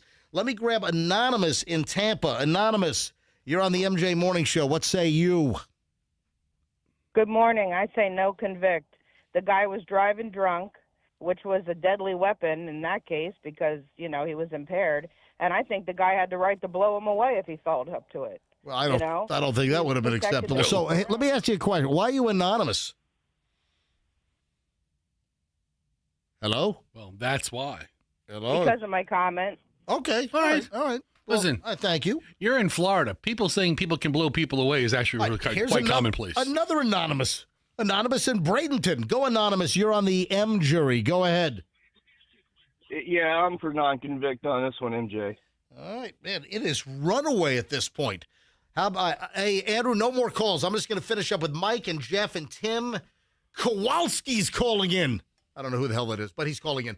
Gelnar and Dawn, and then I'm going to wrap this thing up. Dawn in Tampa. Dawn, MJ Morning Show. What do you say? I say no convict. Yeah. And if Zimmerman got off trying to make his citizen's arrest, there's no way this guy's a hero. Thank you. Mike in Largo. Mike, MJ Morning Show. Hello.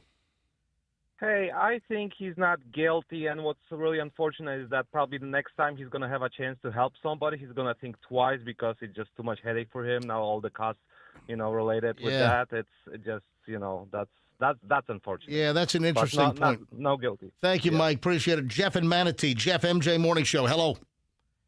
Hello, yeah, I would not convict on the basis of he probably saved a lot of lives. Yeah, that seems to be the theme here. Thank you, Jeff. Appreciate it. All right, 3 more. Oh, listen to MJ after 100 calls. that seems to be the theme. I don't condone just pulling a gun on somebody unless it's a protect a life, unless it's life or death. We're all matter. with you. I completely agree. Tim is in Clearwater. Tim, MJ Morning Show. Go. Hey, good morning. So not only no conviction, but I think we should get together and form a GoFundMe account for the guy. Really? All right. Thank you. Yeah. Have a good one. Okay. All right. Kowalski's calling in. All right. Kowalski, welcome to the MJ Morning Show. Hey, how you doing, MJ? Doing well. Hey, I am for not guilty, and the families of those people down in Ybor probably wish this guy had been around then. Oh wow, yeah, the guy that plowed through. I know. All right. I mean, I don't exactly like this Thank you. way that where people's comparing this to other cases. But in this case, as the facts stand, I have a hard time convicting this guy of anything. All right, last call. Every line, the lines are still ringing, but I'm wrapping it up with Gelnar. Gelnar, didn't you come out to our ice cream event on Wednesday? Good morning. I did it. I like ice cream, though. Okay. No, there was another similar name that I met. Anyway, Gelnar in Tampa, yes or no, not guilty or guilty on the 275 gun draw incident? Not guilty. I would charge him a fee just because he pulled up the gun. Oh, a fee? I don't know if the law like a fine for protecting people. Yeah, like a fine that he basically, pulled up the gun, but not guilty for stopping him. All right, thanks for the call. Appreciate it. Opinion. Thank you. Hey, listen, have a fantastic weekend. I'll tell you right now that the defense attorney that this dude Paul Shannon of Dunedin is going to hire, man, hearing these calls has to be music to the ear. You know what? will go to a jury trial. That's what they're saying right now. You know what, Michelle? We just did jury consultation. That's what I said. You know what? This is research. Hey, it's MJ Morning Show jury consultants. Whoever the lawyer is that represents this guy, enter this segment into evidence. I don't think that's possible. Your Honor, I'd like to enter 22 minutes of the MJ Morning Show into evidence. Exhibit 1. Exhibit 1. So the final count, this is crazy. 18 not guilties and 1 guilty. It's a hung jury. Yeah. Right? I mean, if one person stands, right? Is that how it goes? It's hung. Well, I mean, is that right? I don't know. I think it depends on the case and the jurisdiction. But wow, that's pretty strong. And if you don't know the story, if you're just tuning in, give me 30 seconds here to give you a recap. If you're just tuning in, drunk drivers weaving all over the road on 275 south of the Skyway in Manatee County. Guys weaving and swerving, holding up traffic. He sideswipes a car. Both drivers, the suspected drunk driver and the victim that was sideswiped, they stop in the middle of 275. They get out of their cars in the middle of the freaking interstate. It's what, 70 miles an hour zone over there, right? It's fast, yeah. So they get out of their cars. There's a confrontation. The guy that was sideswiped pulls a gun and says, "Get on the ground," and makes the guy get on his stomach in the middle of the lanes on 275 South. And they wait for the cops to arrive. And the drunk driver was busted on suspicion of drunk driving, but the cops also arrested the victim for, what was it, aggravated assault with a deadly weapon by pulling a gun and holding the guy on the ground on the interstate at gunpoint. So that's the deal. And we just floated this thing, man, and it's runaway, not guilty for Paul Shannon here on the MJ Morning Show. Wow. Hey, speaking of driving, it's getting close. Speaking of driving, Fester and Michelle, if people are driving impaired under the influence of marijuana, what has the issue been? Michelle, jump in as well if you choose. Placement of your Doritos? Oh, come on. I mean, because those cup holders aren't big enough for a Dorito bag. You're pulled over. You're suspected to be under the influence of some type of drug. In this case, it's marijuana. What has the dilemma been? The dilemma? The cop is so lame. Is that the cop? No. What's the problem? Michelle, what is the dilemma? It's not a dilemma. It's just that it's difficult to prove because we don't have the blood alcohol measuring the same system that we have when it's somebody's drunk, right? So you were looking for a real answer. Yes, he was. I thought you were looking for joke answers. Right. Guess what? What? They're getting closer to a marijuana breathalyzer. Oh, right. They've made a major, major breakthrough. Folks, it's coming. So the problem has been if you're drunk on alcohol, you do a breath test, a breathalyzer, or, they do a blood draw later on in some cases. But in the field, or even if you're taken to the police station and you blow into the intoxilizer, what are they up to, the 8,000 now, whatever, or if you do a field sobriety and the portable breathalyzer, that will tell you what your blood alcohol content is, a 0.08, a 0.12, whatever. But we haven't had the same type of portable device to measure how high you are.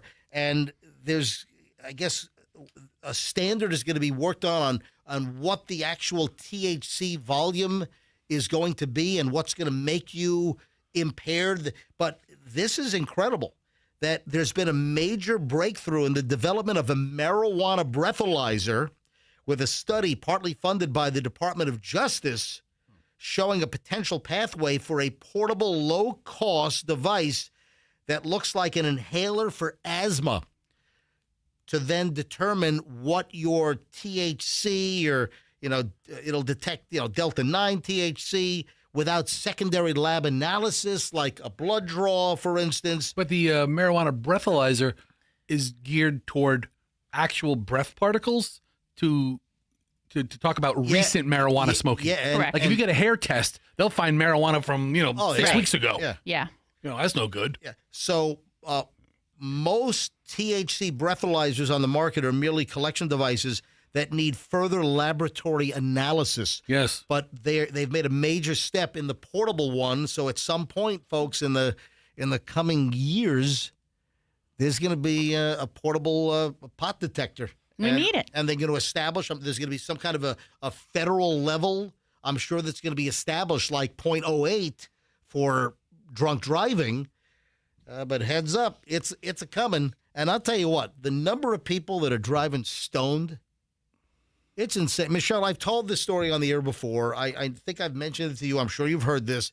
But when I'm doing my afternoon walk, and I have different little paths I take, and one of the what are you chortling at? What are you laughing at? I think of you as like a gerbil with little neighborhood habit trails, and you're just walking in and out of little routes. No, I have different routes that I take. I've got my 3 mile, I've got my 4 mile, I've got my 5 mile. On one of my walking routes, it puts me along West Shore Boulevard in South Tampa. Cars are heading south. I'm walking north on the west side on the sidewalk.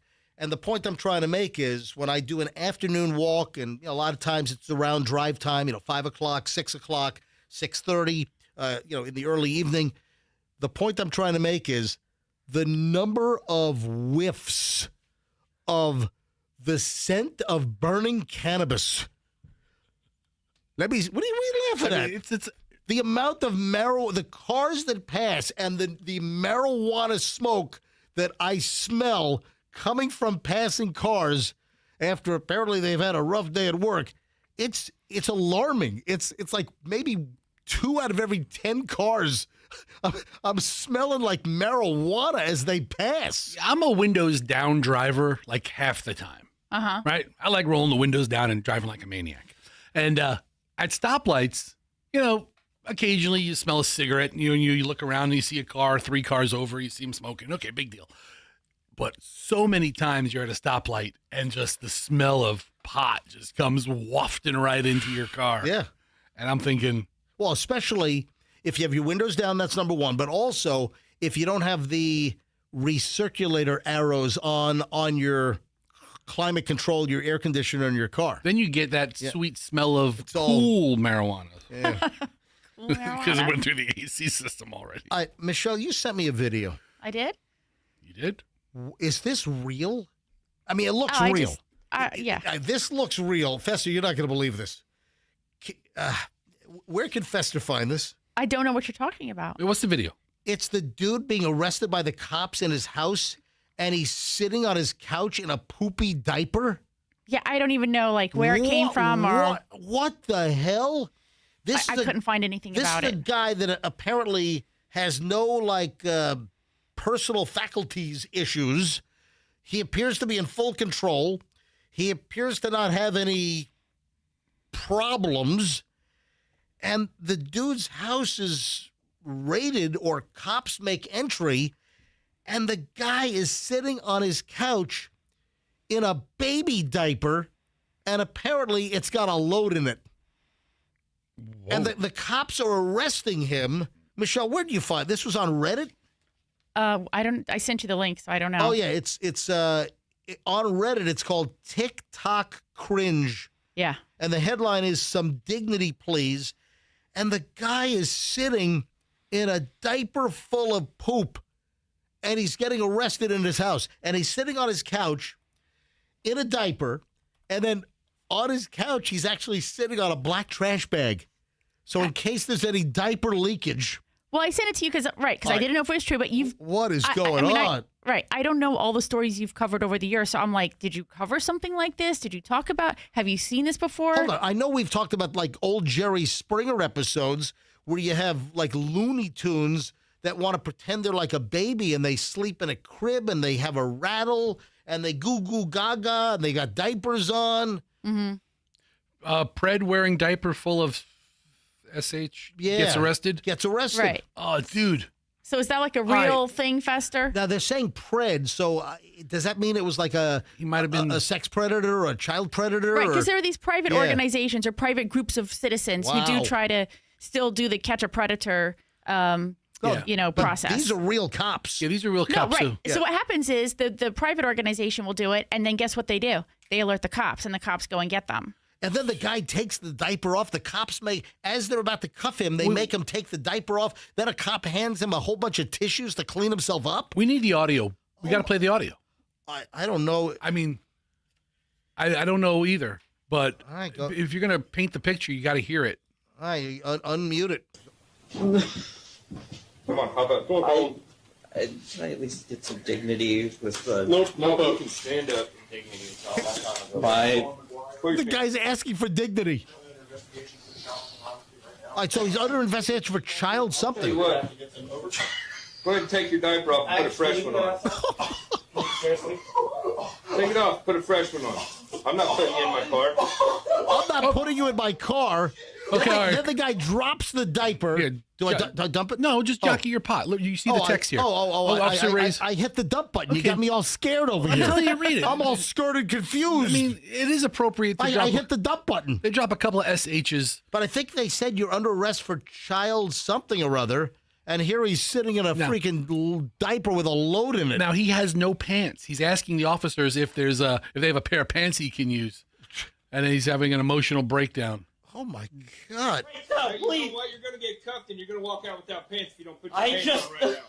I never wanted to be this way! Okay. Put your pants on now. Oh, but this is bizarre. This guy's... What a weirdo. Man, what a bunch of sickos out there. What was the other thing? There was one other thing there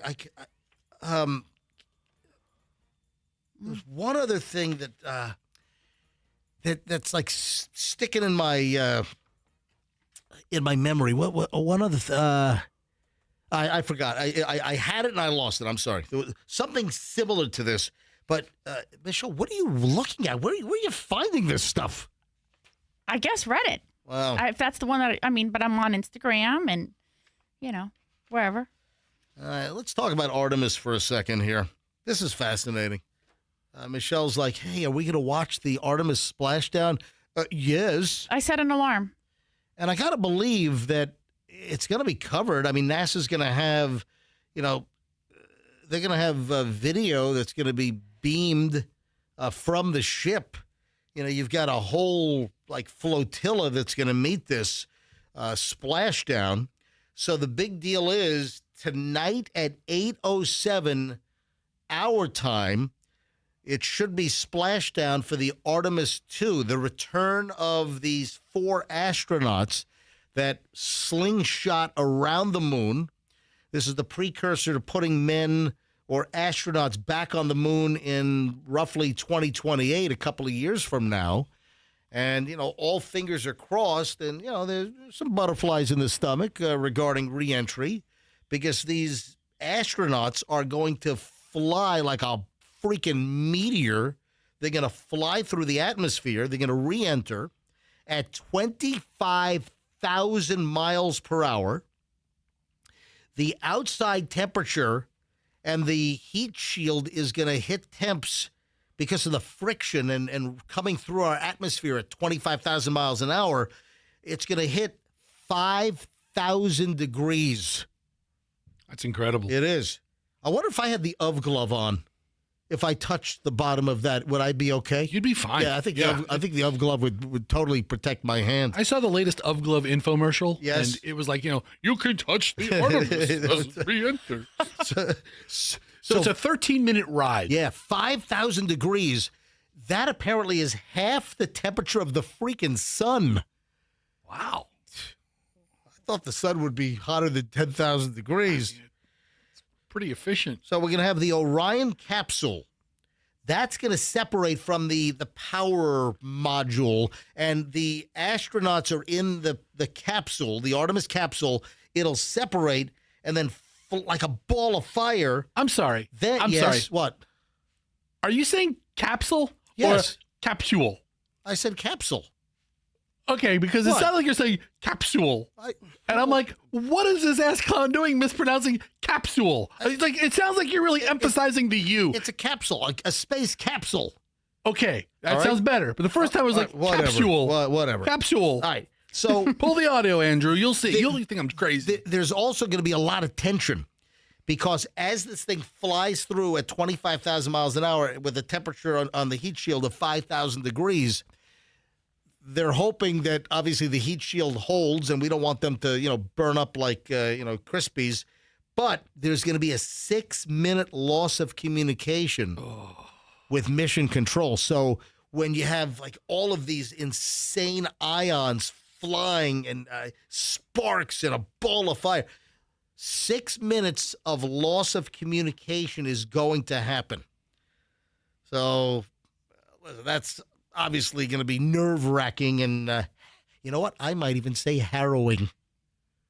That's a good word. That would be harrowing. A harrowing experience. For mission control and the astronauts. Yes. And then, this is incredible. I hope that they're fastened strongly because at 25,000 miles an hour, then like 2 massive sets of parachutes are going to deploy, and it's supposed to slow the space capsule. See, you were, you son of a bitch. I knew you were saying it wrong. It's supposed to slow the pod from 25,000 miles an hour to 20 miles an hour. I mean, suddenly they could go through a school zone.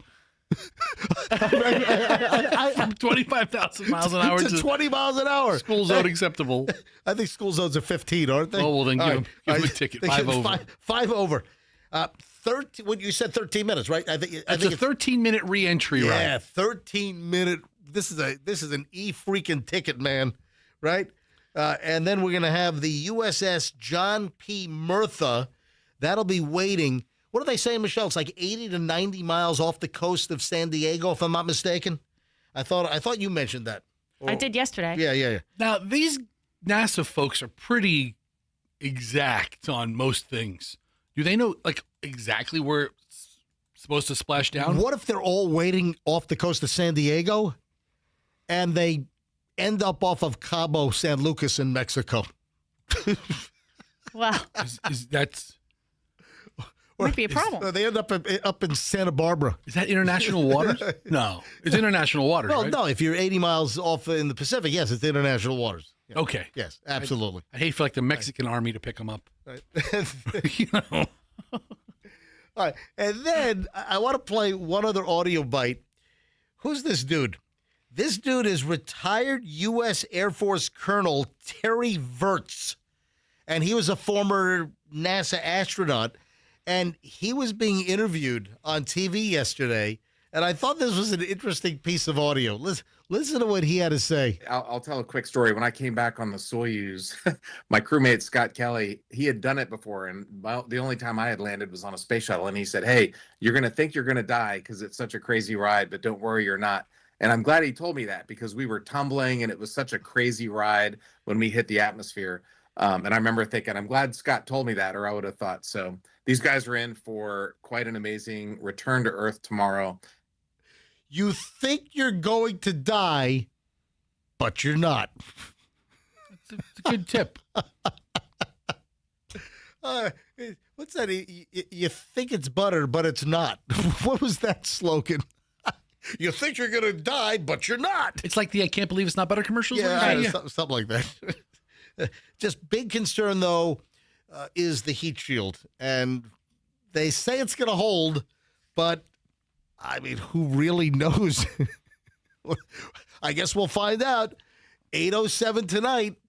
So we're hanging. Are we going anywhere tonight? We don't have any weekend plans. Staying in. We have, like, no plans with... Well, because you were supposed to be gone. Oh, that's right. You were supposed to be gone. And this is... When do you leave for New York? Tuesday. Okay. Yeah, so Michelle's going to leave after the show on Tuesday? Sure. Well, no, what's the deal? What's your travel itinerary? I leave. My flight leaves around 11 something on Tuesday. You're going to be with us on Monday and Tuesday. Hold on. Whoa. So is that enough time for me to rush you to the airport? Possibly. So you'll be all packed, and I'll just take you right to the airport after the show on Tuesday. And that's why I just said sure. All right. So, folks, I was supposed to get on a plane this afternoon. I was going to let everyone know. You know what? People get all butt spanked. People get all butt hurt if I take a day off and I don't make like some kind of federal case about it on the air. Oh, hey, alert, warning, I'm taking off, day off. Yeah, people get all butthurt and they're like, how dare you not tell us? Well, I was going to mention, I was going to get on a plane today. I was going to get on a 315 Cayman Airways flight from Tampa to Grand and then get on the Dash 6, the Twin Otter, over to Little Cayman later this afternoon. I was going to dive with Michelle going up to help Julian and his girlfriend on the movie project for the senior thesis film for Julian's girlfriend. I was going to go diving and just take next week off and go scuba diving. But the wind forecast sucks for next week off Little Cayman, like 25 knot winds. And I'm like, oh, my God. So like 5 days next week, it's supposed to be a windy blowout. And I canceled. So I got my money's in my Cayman Airways travel bank now. I canceled my flight yesterday officially, so I'm not going. So Fester, instead of you being off next week, damn it, we're here. So Michelle, you'll be here Monday and Tuesday. Sure. And then Fester will be you and me for the rest of the week. Great. You want to bring in some guest hosts to assist? Sure. Yeah, so that's the deal. But I will not be scuba diving. But I want to do it soon. Man, it's my spot, man. It's my zen. It's all right. Dude, I need a mental health break. You need a therapist.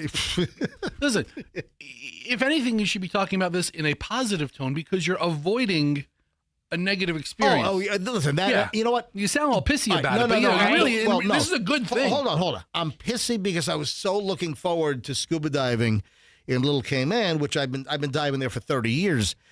But you are correct that I've made the right decision based on the information I have, because if my dives got blown out or we were not able to go to the primo dive sites, I would have been pissed off beyond belief. So I think, you know what? I'm averting a mental health crisis. And then imagine how many weeks we'd have to hear about that. Oh, I just got back from Little Cayman. It was so terrible. It was so breezy. The boats didn't go. Oh, I can't believe I went. No. I just sit on shore. You know what? Are you having fun at my expense? No, I mean, that's just, a version of a avoided reality. The dive boat guy knows him very well. And the minute he called him, he goes, I think it's going to be a little windy next week. The dive boat guy was like, don't come.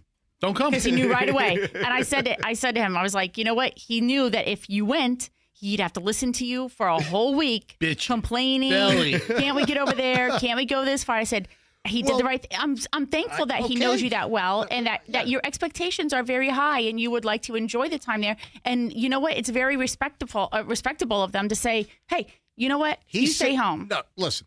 First of all, rough seas do not make me seasick. Right. I'm fine. When we had to traverse back from the middle of the Sulu Sea from, I sound like Mr. Elaine, when we were scuba diving in the Sulu Sea off of Tubataha, and we had to traverse our trip back to Puerto Princesa on the island of Palawan in the Philippines, we had like 13, 14-foot seas for 9 hours getting back. It was that doesn't bother me. Actually, it doesn't. Right.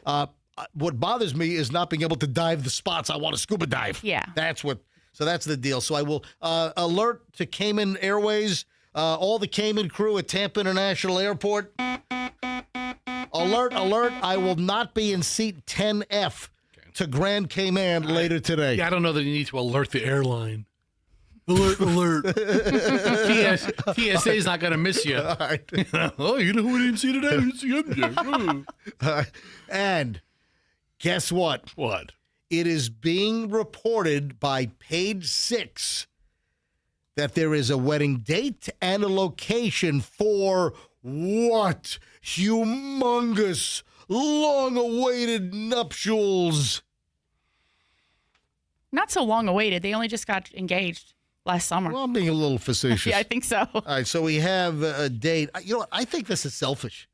I think this is obnoxious. You do? Yeah. Oh. I think that her wedding date is obnoxious. Who What, am I talking about? Taylor Swift Yes. and Travis Kelce? Yes, I am. So Page 6 is reporting the Taylor Swift Travis Kelce wedding is going to happen in New York. Oh. And It's July 3rd. Really? You're going to frig up people's 4th of July? What is the 4th of July this week or this year? Hold on a minute. When is the 4th of July is Nice. what? Let me bring up the calendar. Let's see. April, May, June, July. The 4th is, it's a Saturday. So Right. the wedding's going to be on a Friday. So the 4th is a Saturday. I think that's Or is it not? I think that's rude. This Why? could be a fake out. So, dude, think about it. It's the one day that the news would get buried. A source tells Page 6, this is not getting buried, No, but Fester. it's the best. There's plenty of other things to report about on the morning of July 4th, like the 250th anniversary of our country, than the Swiftie wedding. A source tells Page 6 that the save the dates for Taylor Swift and Travis Kelce's wedding have gone out, and the big day is set for the Big Apple on Friday, July 3rd. The news comes as a surprise, as there's been several reports that Taylor Swift and the Chiefs player Travis Kelce. Why do you read it so slow? You know all this. That they were going to have the wedding at some resort. The Ocean House in Rhode Island. Rhode Island, exactly. Right. So a couple of things here. You trying to speed me up here? No, Well, you're like, Chiefs died. We know all this. All right. Good for them. You know, it had already been reported that she bought out that venue, that she paid another bride off to get that venue for June 13th. And then I've been watching like on, what is it, Kalshi or Polymarket, there was a bet, is she going to get married in New York or Rhode Island? And I was like, I thought that had already been announced. Yeah. But apparently somebody was in the know that she was looking at New York. They don't know whether this is the fake out or not, but there is so much so many other events going on in New York. They have a very special 250th anniversary going on where there's a parade of boats. Fireworks are going to be incredible in New York over the harbor. Wait a sec. The river? the soccer World Championship is going to be going on as well. World Cup's happening? Yeah, exactly. No, World Cup is The FIFA, whatever it is. It's FIFA. FIFA. Right, FIFA, It's whatever. going on. The FIFA faux fum. It's going on, right? It's the World Cup final is July 10th. And All so right. you have all of the events leading up to that, the Okay, 16 and the 32 and the 16. Times Square is also doing a really special event. They're dropping the ball like you do for New Year's Eve. They're going to drop the ball in July? Yes. Yep, they're going to drop the ball with a bunch of redcoats get squashed right on the bottom. For a bunch of private people, though. It's not public. It's not going to be open to the public. Really? Yeah. This is going to be how do you, they're going to close off Times Square? You can't look at the ball. It's a private ball drop. I'm just What telling you. what is that? I'm just telling you what was reported. Do you think, is it possible that the whole Big Apple and July 3rd thing is a complete red herring, that it's to throw everyone off the trail and this is a fake out? Do you think that's a possibility or you think this is real? I mean, possibility, yeah. Okay. Whatever they're doing, they're going to need ample time to prepare and host this kind of event. But, hey, good for them. If I could get married anywhere in the world, it would not be July 3rd in New York City. Yeah, really. I mean, it is hot, steaming hot. You're going to have all these other events going on. I just don't know that that's like the best, for me, it wouldn't be that. But, maybe. But also, here's the thing. July 4th is her very favorite holiday. Yes. Remember, she used to host those events at her estate in Rhode Island with, all of the celebrities there for the party. So she does like July 4th. And if Michelle could get married anywhere, it definitely would be the conference room of a Ramada. That's true. That's very true. In Bozeman. Did you guys get married in the conference room of a Ramada? We did. I wanted to get married in a Ramada. I wanted to get married in your parents' backyard, and you said no. What, the Best Western was booked? Why did I say that? Because you're a schmuck. I'm a schmuck? Let's go to the Ramada. I mean, Ramada's a nice place, sure. Right. No, I mean, it wasn't a Ramada. It probably was a Ramada. I think it was a Ramada. We're in Virginia Beach. There's not, we went to like the two nicest venues. Yeah, and the one of them had, Quality Inn and the Ramada. No, there's a place down at the ocean front. The the Cavalier. No, that place was like a dump, though. It looked like a prison almost. And the other place, the something like Orion or something that was down at the beach, right. And they had all these horrible stains on the ceiling. And I was like, oh my gosh, what are you gonna do? But anyway, I would. So we don't know, right? That's her favorite holiday. Right. It is New York City, but there is a lot. There's a lot of other stuff going on. So I hate to say this, but Michelle was right. In retrospect, and listen, this might be news that other people listening can use going forward from this point on. if I were to do our nuptials, our wedding all over again, I would not have a big wedding. Michelle was right. Michelle, I hate to say that you're right, but Michelle was right. Sorry. I wanted just a small, intimate affair with you, the two of us, and then our parents. In my parents' backyard. Grandparents. Overlooking Broad Bay and Virginia Beach. Right. Yeah. And just enjoy the time with the the people that meant the most to us. Yeah, just right? Instead we fancy pants had to have a big old wedding. I don't know why. I you know what? That was a mistake. We're gonna have it at the Ramada. And it was the Radisson. Radisson. It was the It wasn't the Ramada. It was we got married at the Radisson, dude. Not the Ramada. Two clicks better. Yeah, big difference. Listen, by the 2020 rule, pretty soon you'll have us in the Red Roof Inn and be a listen. We got married at the La Quinta. I knew it was an R-named hotel. Yes. Oh, man. I don't even remember Fester. I'm just like, whatever. Dude, if you would have got married to the La Quinta, you could have a Mexican buffet or something that really double down on the theme. Right. I'm just saying that may not have been the worst idea. So if I had to do it all over again, Michelle, you're correct. Just a small thing with family only, and I would not have held it at the Radisson or the La Quinta.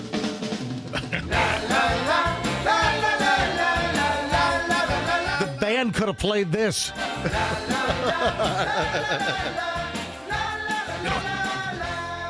Yeah, screw that Wagner wedding march. Right. Oh my gosh. You come down the aisle to this. That's great. This is your first dance.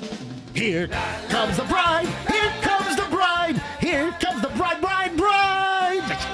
Here comes the bride. Here comes the bride. Here comes Michelle the bride. La Quinta. Perfect. You were right. Oh, a little more celebrity stuff. Is Mariah Carey broke?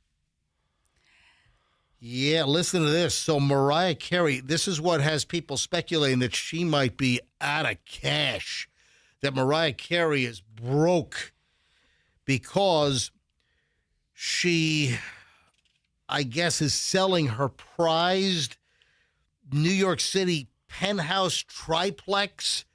She put together, I think, 3 huge apartments to come up with this massive spread in Tribeca. And this has always been described as her pride. This is her most prized possession. And she's now put her Tribeca penthouse on the market for $27 million. And there's speculation that there's no way in hell that she would sell this, that she would part with this, that she loves this place. And the speculation is that she'd be broke. No, you know what? That's crazy because I'm looking at an article from February 12th of this year. Right. And it says that her net worth is $350 million. I don't know. Yeah, I mean, listen, it says that debt questions are mounting and that she might have some serious debt.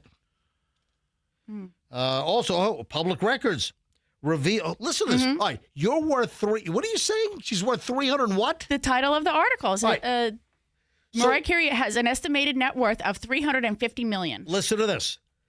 According to page 6, the sale of this penthouse is raising eyebrows because she is well documented against borrowing against this asset, with public records revealing some $18.6 million in outstanding loans tied to that property. If you're worth $350 million, why do you have $18.6 million in outstanding loans on this triplex in Tribeca?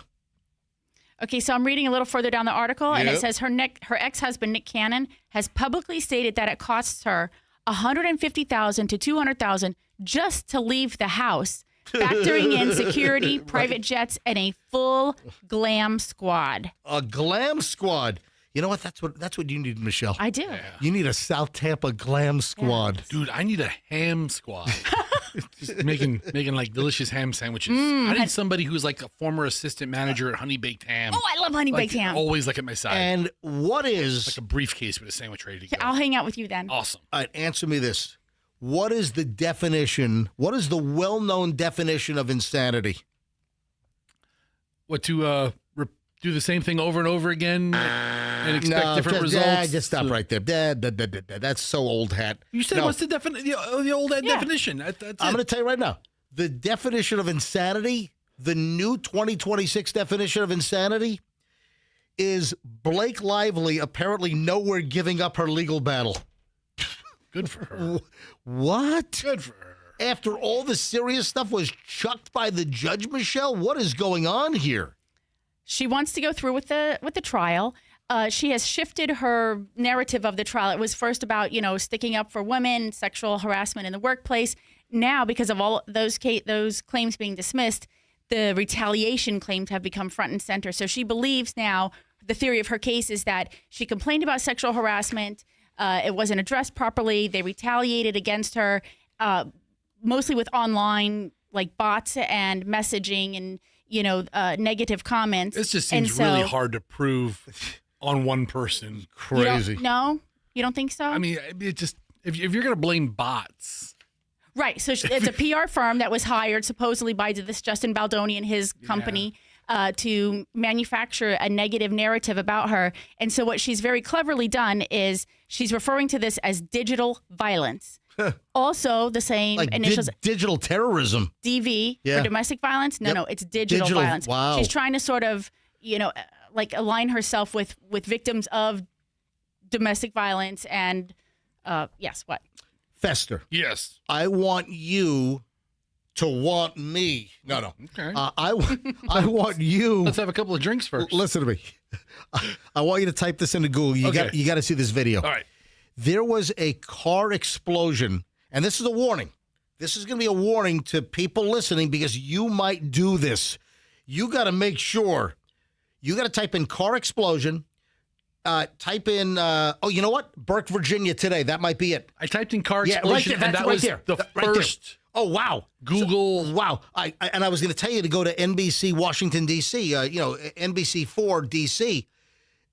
This is this? Hopefully this is going to be the news report because I have the audio pulled separately, but I'll play it right off of the the video here. All right, it's coming up in 2.5 seconds. You are not going to believe this is insane. This minivan exploded on a busy Fairfax County road this morning. Investigators believe a propane tank in the van had a small leak, and when the driver went to light a cigarette, the van burst into flames. Michelle, look at this thing. Fester. Wow. This is, I got a wow out of Fester. The panels of this van has been reduced to ash. The roof was blown off. The door panels were thrown into people's yards. Sorry. Listen to this. Yes, take your hands off it. I was getting all excited. All right. You've never seen anything like this. Michelle, vocal. I see your face. Oh my gosh. Yes. Did the driver die? No. The driver got out of the car and was seen stunned just sitting on the side of the road, and people are trying to help. It knocked bookshelves off walls. I mean, this is crazy. It happened, I think, in Burke, Virginia. This is in Northern Virginia, just outside of D.C. The woman is in a Dodge Caravan. She's got a barbecue propane tank. I want to play more of this. Put the audio down. She's got a propane tank you hook up to your barbecue in the back seat of the car, in the floorboard area, and apparently it was going.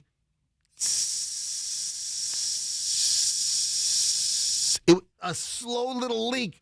She lights a cigarette, and. All right, I can smell propane, right? Propane has that smell. It does. Like that eggy, rotten eggy smell. Well, it's like natural gas in your house. They add that sulfury rotten egg smell, so you know. All right, listen to the rest of this thing. Cigarette, the van burst into flames. Let me roll Fairfax County road this morning. Here. Investigators believe a propane tank in the van had a small leak, and when the driver went to light a cigarette, the van burst into flames. The woman inside was rushed to the hospital. Northern Virginia Bureau reporter Drew Wilder has reaction from neighbors who saw the van and say they can't believe what happened. Look at this. Oh, my God. Police say a woman went to light a cigarette this morning, not realizing she was practically igniting a bomb. The entire roof was blasted off and landed in the middle of the road. The windows were blown out. Door panels devastated, separated into pieces. Julian Hart can't believe his eyes. I am in awe that nobody was killed. Julian lives across the street near the intersection of Lee Chapel Road and Old Keene Mill Road. He said he heard the explosion at about 7:30 this morning, and it sounded like a sonic boom. It shook the townhouses. Pictures fell off the wall, and stuff broke. Pictures are falling off the wall in his house. It's crazy.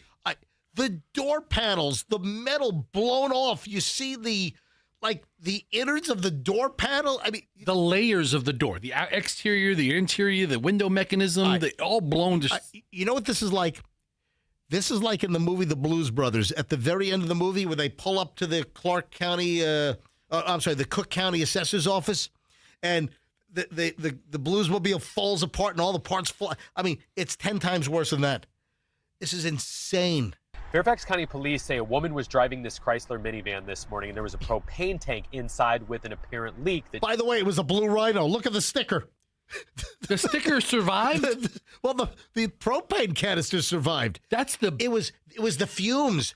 All the fumes built up in the car and just had a flash explosion. It blew like every metal panel off this car. You see like a car skeleton. Hey, Andrew put the video up. Folks, you've got to go see this. It is unfreaking believable. But the warning here is, if you're driving around, 4th of July coming up, if you're, getting the propane tank for the barbecue, in a couple of months, or, if you've got one of these propane tanks in your car, make sure the valve is closed all the way, and then don't light a cigarette with a propane tank sitting 6 inches behind your butt in the driver's seat. And this thing just blew up. And the video's on our website. If you want to see this, go to mjmorningshow.com. mjmorningshow.com. Scroll down and just click on As Heard on the MJ Morning Show. The link will be there. But this is a public service announcement, man. Yeah, stop smoking. Well, make sure that your propane tank is not leaking in your car. And if you got one in there, how about you don't smoke? Exactly. She didn't know about. Investigators believe with temperatures in the 30s this morning, she probably had the windows rolled up, so a leak would have filled the car up with gas. Yeah. Police believe that she went to light the cigarette. The car blew. Alan Caramello ran out to see what happened. Pieces of the car were blown all over his yard. They've got video of this guy. He's sweeping his front porch because he's got car parts all over his front porch.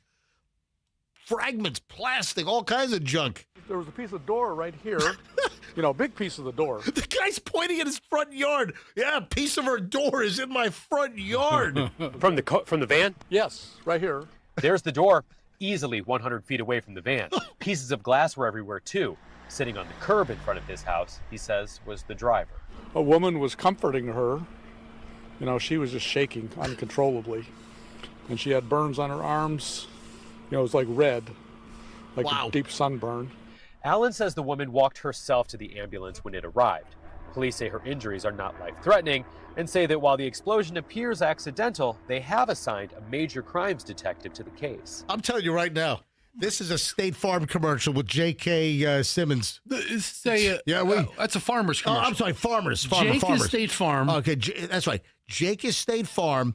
All right, so Mayhem is Allstate. Yeah, it could be a Mayhem. Oh, that's right. Hey, I'm driving down the road in a Chrysler minivan. No, he's in the back seat. And he's like, I'm a propane tank.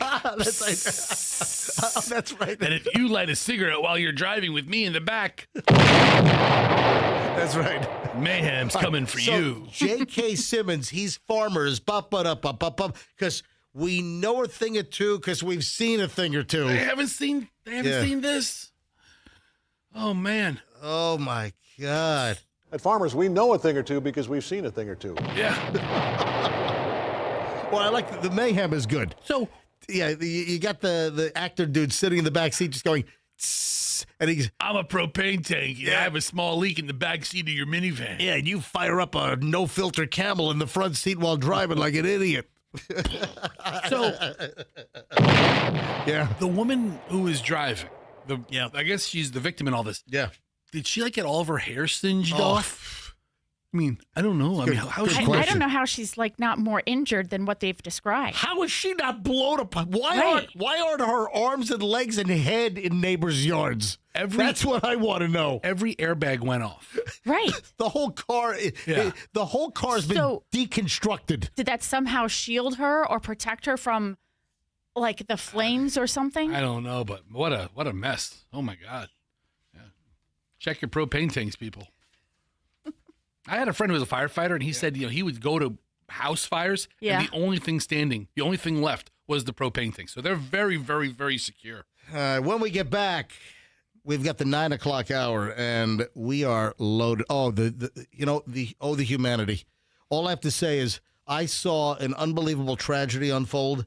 I'm scarred. I'm very upset about this. What happened, I will explain next here on the MJ Morning Show. If you're looking for a Toyota car, truck, or SUV, I'm going to help make your life so easy. Also, hey, Polk County, a phenomenal advertiser here on the MJ Morning Show is Miracle Toyota in Haines City. So if you're in Polk County, you're in Lakeland, you're in Haines, any part of Polk County, or if you're in surrounding counties, show a great MJ Morning Show advertiser some love, and it's Miracle Toyota. So if you're looking for Toyota makes a great product. I have owned a Toyota in the past. They make a really strong vehicle. If you are in the market for a car, truck, or SUV, you head over to Miracle Toyota. You tell them that MJ sent you. There are always remarkable lease deals, purchase deals, always finance deals. Always, great financial incentives on Toyotas at Miracle Toyota. Now, this is where it gets really, really good. It is Community Appreciation Month at Miracle Toyota. If you buy or lease a new Toyota, or if you get a pre-owned, they will make a donation, a cash donation to the charity of your choice. It's Miracle Toyota 27 in Haines City, and tell them that MJ sent you. You asked for it, you got it, Toyota. Can I use that jingle, you think, Michelle, from like 50 years ago? I love that jingle. They ought to bring that back. You asked for it, you got it, Toyota. Yeah, they should bring that thing back. Hey, folks, accident or fall, you call Kemp Law. Stacy Kemp has assembled a dream team of lawyers that will handle your case if you are rear-ended by a jackwagon. If some clod, some maniac is not paying attention to the road. Hey, Michelle, we were watching a guy watch TV in their car while we were driving to work this morning. Yeah. I mean, that tool bag, what if he's watching TV? Folks, we mentioned this first thing this morning. At 6 o'clock when we came on the air. Michelle and I are sitting at 4th Street and Gandy, headed south to the radio station, to the complex, and the car in front of us at the light has a suction-mounted cell phone holder, and they're watching TV. I mean, YouTube, TV, streaming something. I'm like, what the hell? Yeah, that's the kind of idiots that's going to ram into you and cause all kinds of damage. Your back's all frigged up. If that happens, you call Kemp Law. Let them recover. You don't pay them a dime until they recover for you. Accident or fall, you call Kemp Law and tell them that MJ sent you. Traffic's on. MJ Morning Show back in minutes. The 9 o'clock hour loaded next.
the humanity. Oh, no.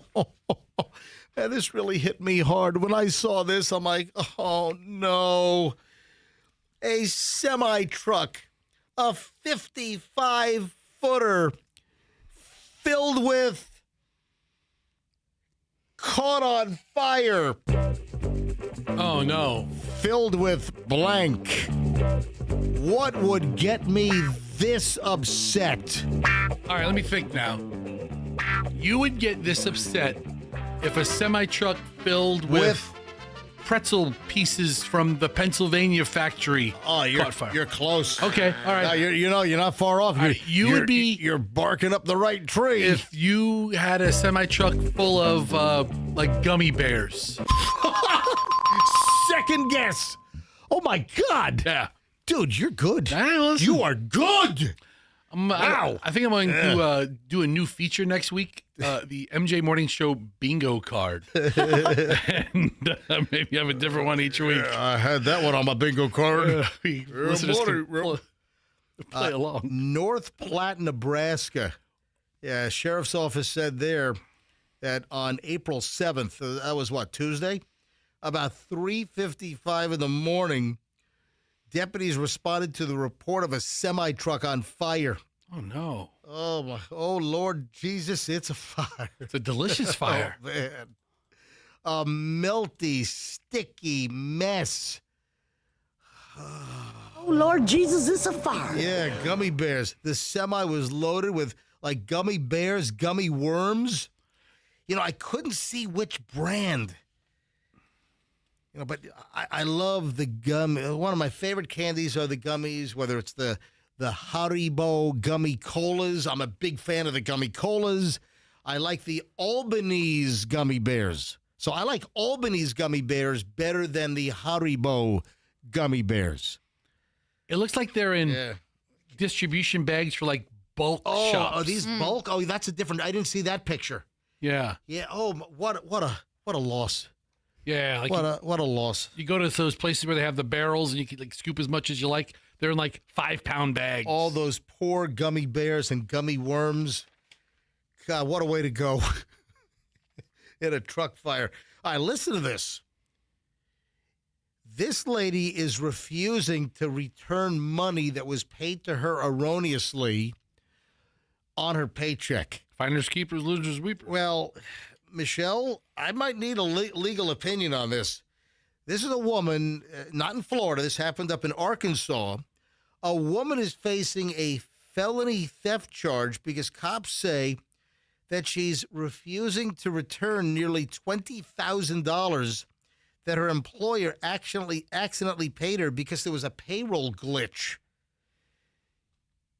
Yeah, the district judge, David Bolling, found probable cause earlier this week to charge 50-year-old Renee Nicole Coleman with theft of more than $5,000 but less than $25,000. It's a Class C felony. All right, it's not like she busted into the company's safe.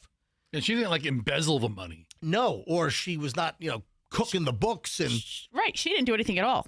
She just deposited the check. All right, the CEO of this business in Arkansas, it's Jonesboro, said that back in August of last year that the former employee, Coleman,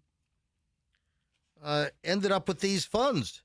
So the CEO said that Coleman was normally paid $16.50 an hour, but there was a payroll system error and she was paid $1,650 an hour. So $16. You had a. That's a pretty high-powered lawyer right there. You had an extra zero. Well, I got a $1,600 retainer. You had a comma. You had a comma shift here, right? So she was paid $1,650 an hour instead of $16.50 an hour, and it was a payroll system glitch. So she was overpaid by $19,388. And she's just keeping it. Yeah. When the error was noticed, Coleman refused to pay the back money. Oh, man. What does the law say? I mean, she didn't steal it. She didn't. like Fester said, she didn't embezzle it like a bad bookkeeper. She didn't break into the company safe. But she knowingly kept the funds that she knew she was not entitled to. You think this is tantamount to a bank error in your favor where suddenly you've got $14 million that shows up in your checking account? Oh, I'm not going to say a word. I'm going to have a little cooling off period. I'm just going to let it sit there for about 3 months. And if they don't realize that they put $14 million in my account by accident, I'm going to be home free. Yeah, that's the ticket. So it's a weird amount of money because it's not nothing. Right. But it's not much either. 20 grand? 20 grand is that weird amount of money. If you're the company, do you prosecute them over 20 grand? You know, I mean, she's probably already lost her job. She refused to pay the money back. A detective. A defective detective. It's a defective detective. A detective called Coleman, and she agreed to speak to police, but then failed to show up. Okay, sure, I'll come downtown. And then she never shows up. So she doesn't show up. Then they issue a warrant for her arrest. Jeez. And cops were notified, and she was arrested on an outstanding warrant. Her bond was set at $15,000 cash.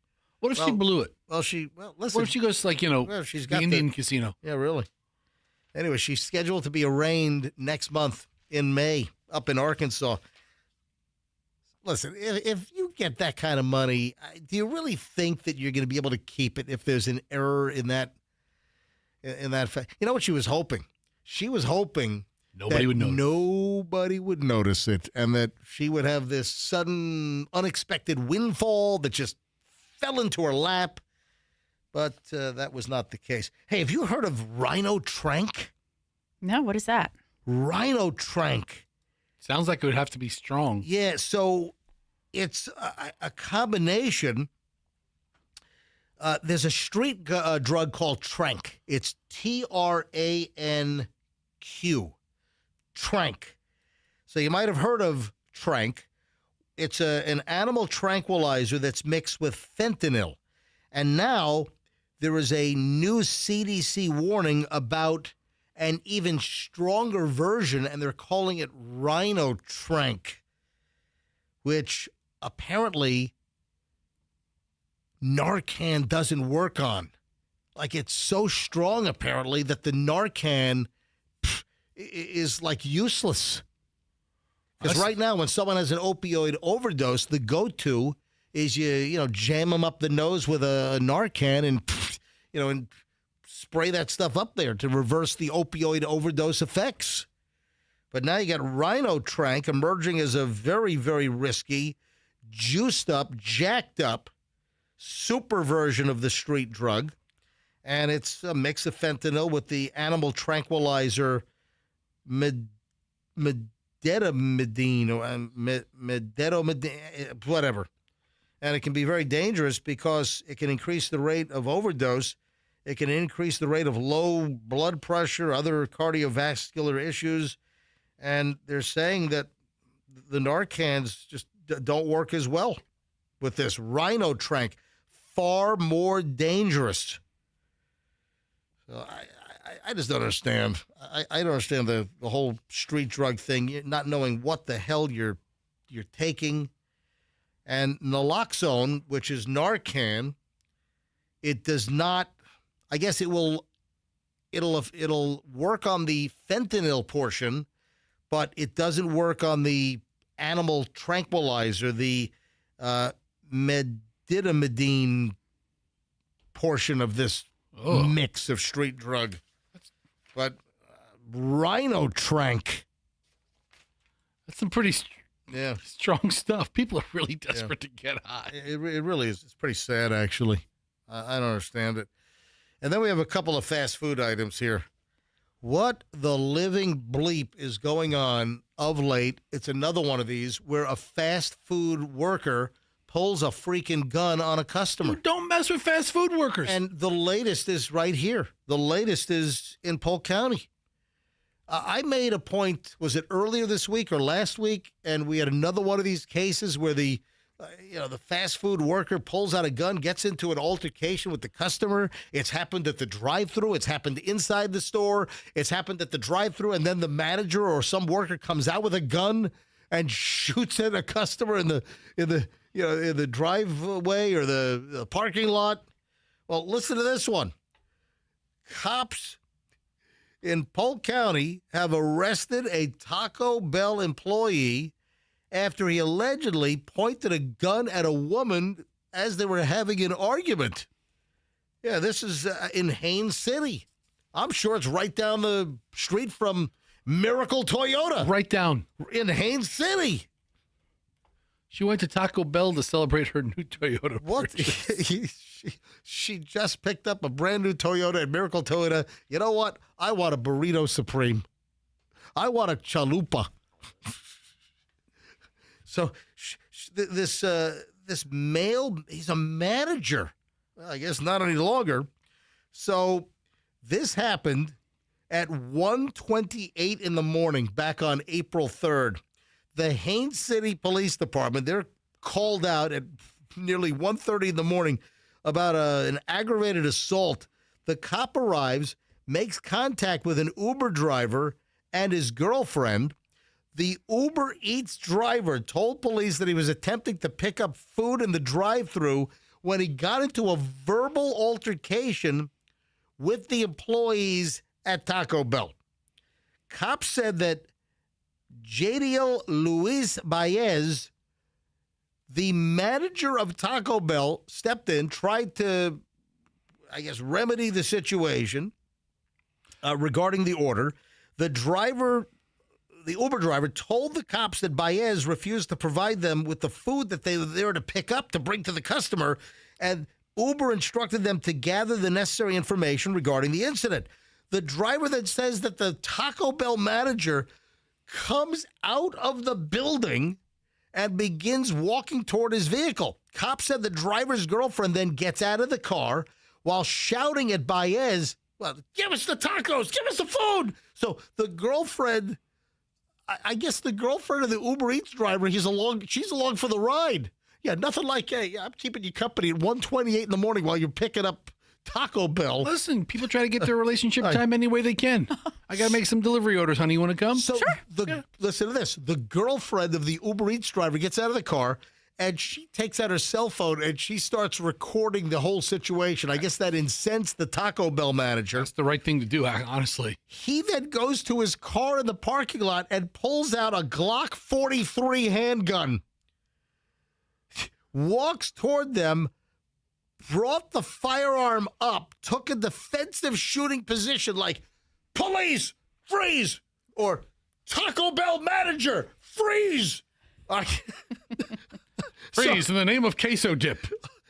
Right. The woman then gets the whole thing on her video on the phone, shows the video to the cops from Haines City Police when they show up. She said she's in fear for her life. Officers then took the Taco Bell manager into custody. They did find the gun in his driver's side door, and it was the Glock 43 that he originally pointed at the Uber Eats driver.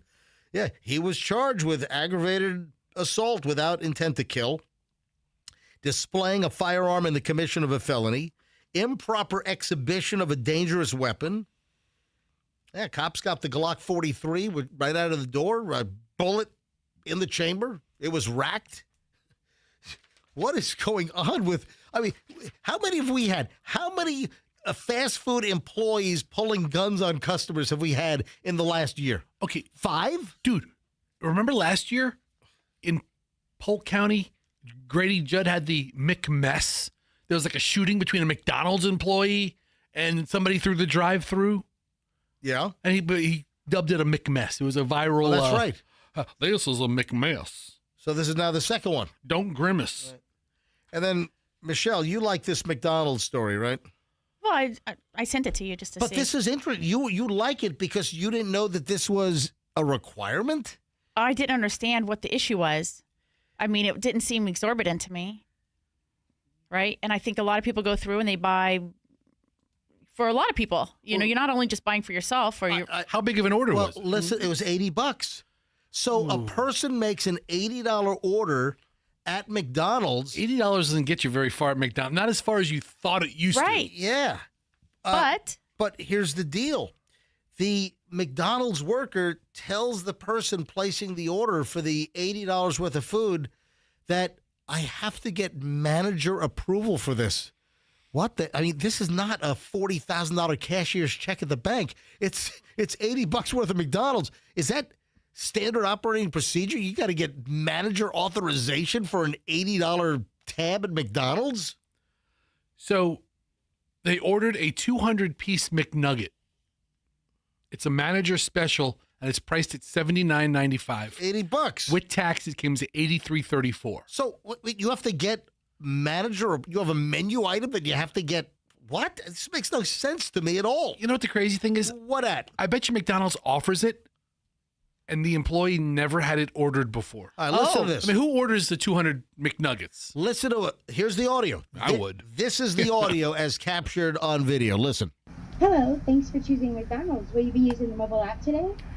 No, thank you. I'm gonna start for you today. I need egg McMuffin. Okay. And I need 11 big breakfasts with the hot cakes. Oh. You said 11 big breakfasts? Hold on. Where did you get the nuggets from? AI told me in a recent viral McDonald's video in Florida. Well, guess what? Then don't rely on AI. Listen, okay, all right. How about you don't rely on AI? About 11 big breakfasts. They're, what, $6 each? Yeah, this is not 200. This is not 200 nuggets. Okay. You're leading the story astray. Let's talk it out. We're All right, on a here we live go. show. All right, here we go. Hello, thanks for choosing McDonald's. Will you be using the mobile app today? No, thank you. I'm gonna start for you today. I'm not clogging up my phone with the mobile app. Dude, who's this guy? No, thank you. I would like an egg McMuffin and 400 big breakfasts. Got my cheese whiz, boy. Okay. I need egg McMuffin. Okay. And I need 11 big breakfasts with the hot cakes. You said 11 big breakfasts with hot cakes? 11, yes. Okay, just a warning that will take probably a while. This is going to take a while. He's being upfront right there. Okay, it's going to take a little bit. Yeah. I tell you, I'll just pull off to the side. I'll finish up a pack of cigarettes while I'm waiting. Well, I got 8 hungry kids at the house, so yeah, that's cool, bro. Give me a second. I need manager approval. I need manager approval. Oh yeah, because if 11 hotcakes orders go bad, it's gonna sink the franchise. They're done for. Sounds like you had a good sense of humor about it. Yeah, I mean, the guy seems to be taking it in stride. We got to pull that laugh. Hey, Andrew, you need to isolate this guy's laugh. Need manager approval for 11 big breakfasts. For 11 big breakfasts. Hi. Better not mess up the order. Better not mess up the order. Why is this guy recording himself like he's a reality show? I mean, this guy's looking for content. Mm-hmm.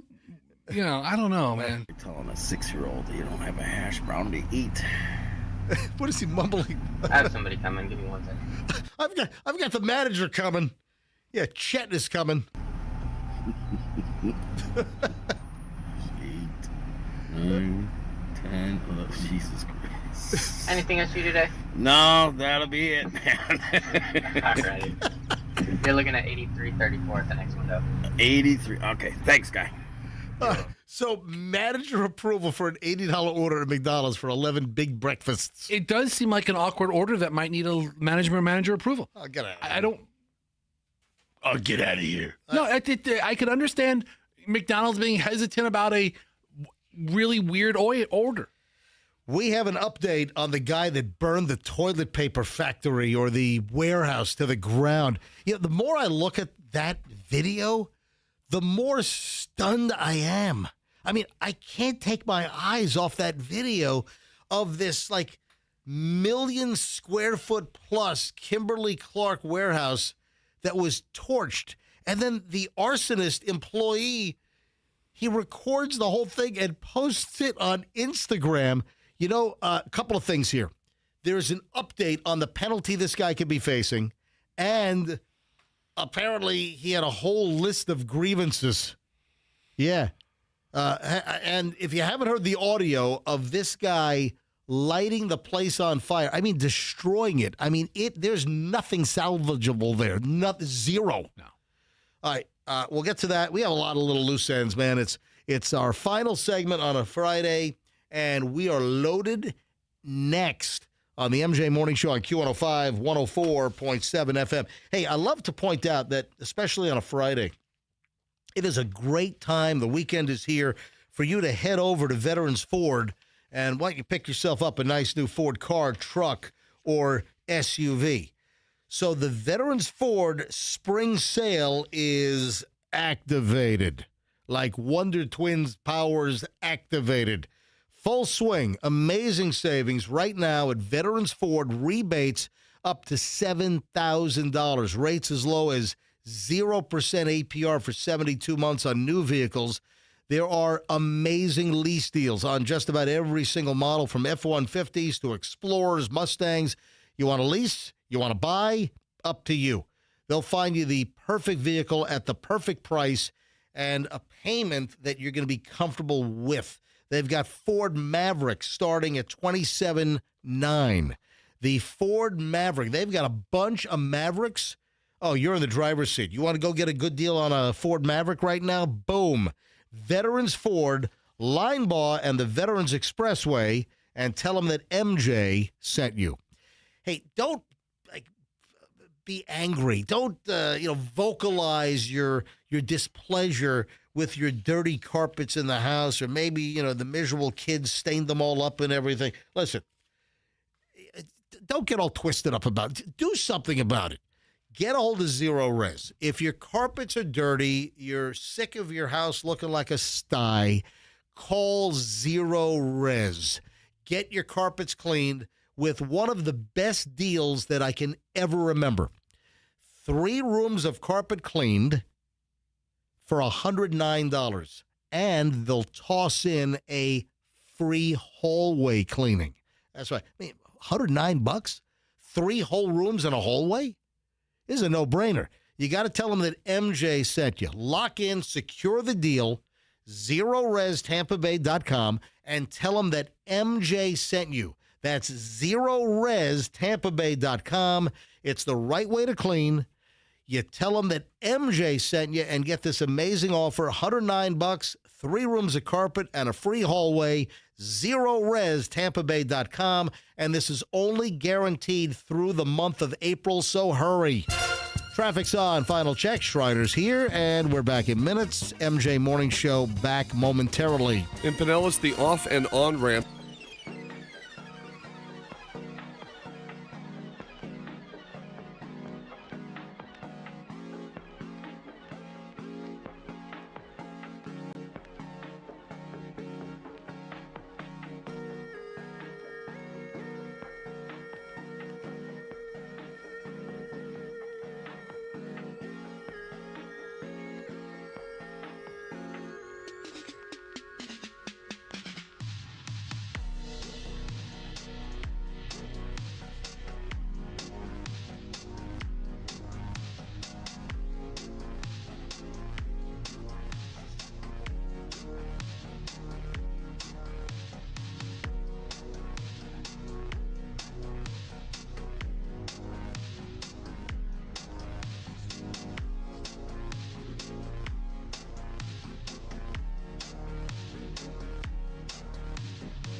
It is the last segment for the week here on the MJ Morning Show, so I'm determined to make sure that this doesn't suck, because nothing is worse than leaving the studio on a low note, feeling like you really blew it and you let the listeners down.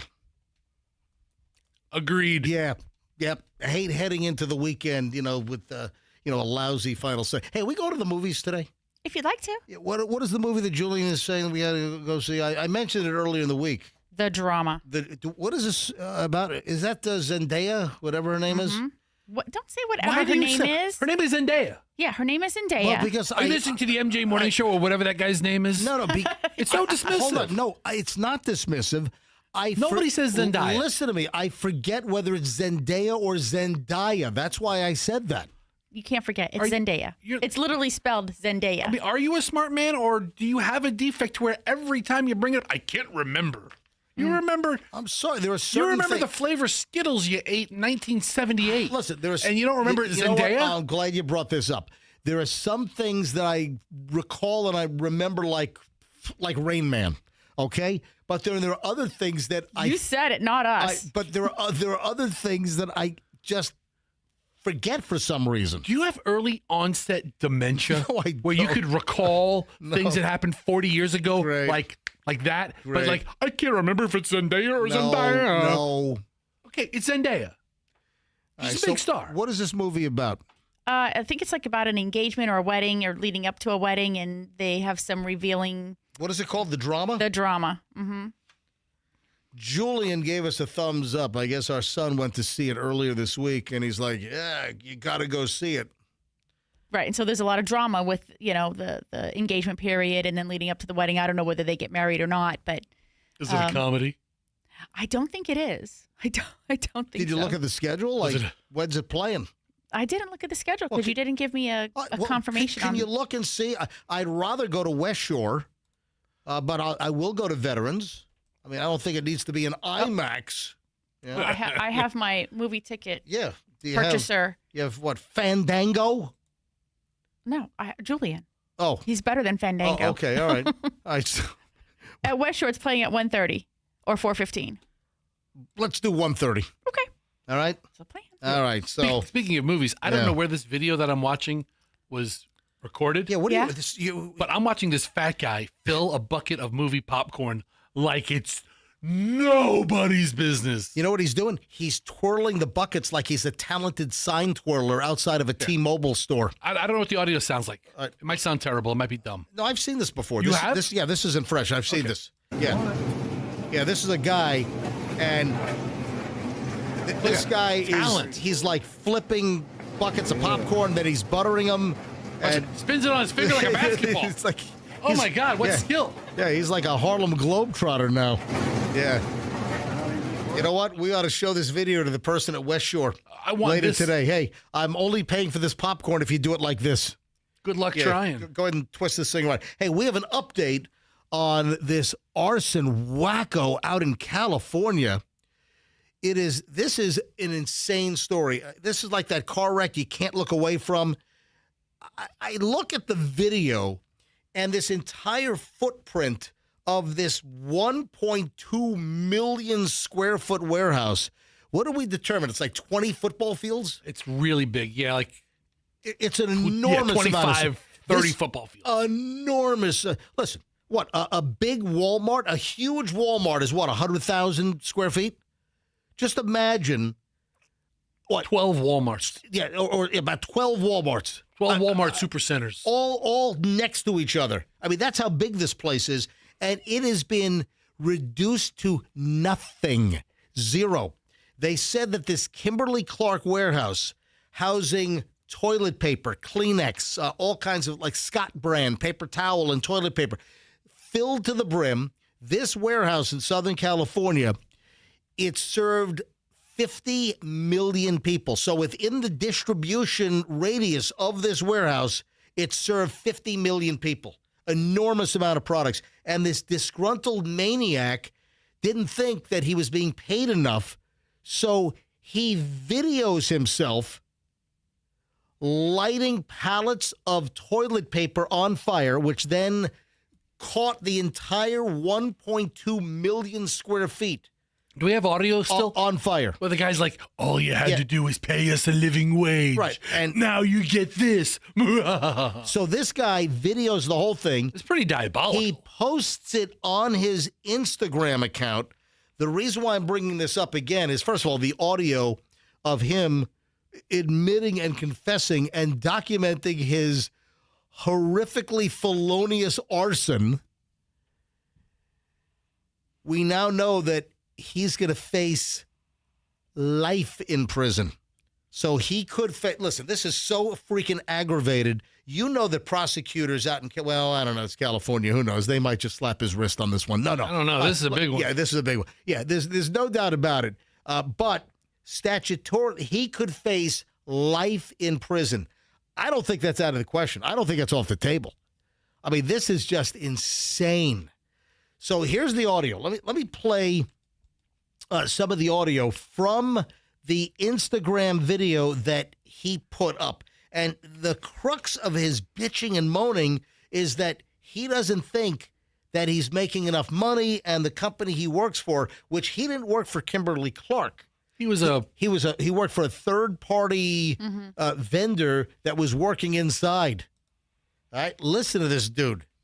Crazy town. You know, if you're not going to pay us enough to live or afford to live, at least pay us enough not to do this. Wow. Should have paid us enough to live. I mean, this is him on the video as he's torching humongous pallets of toilet paper and paper towels.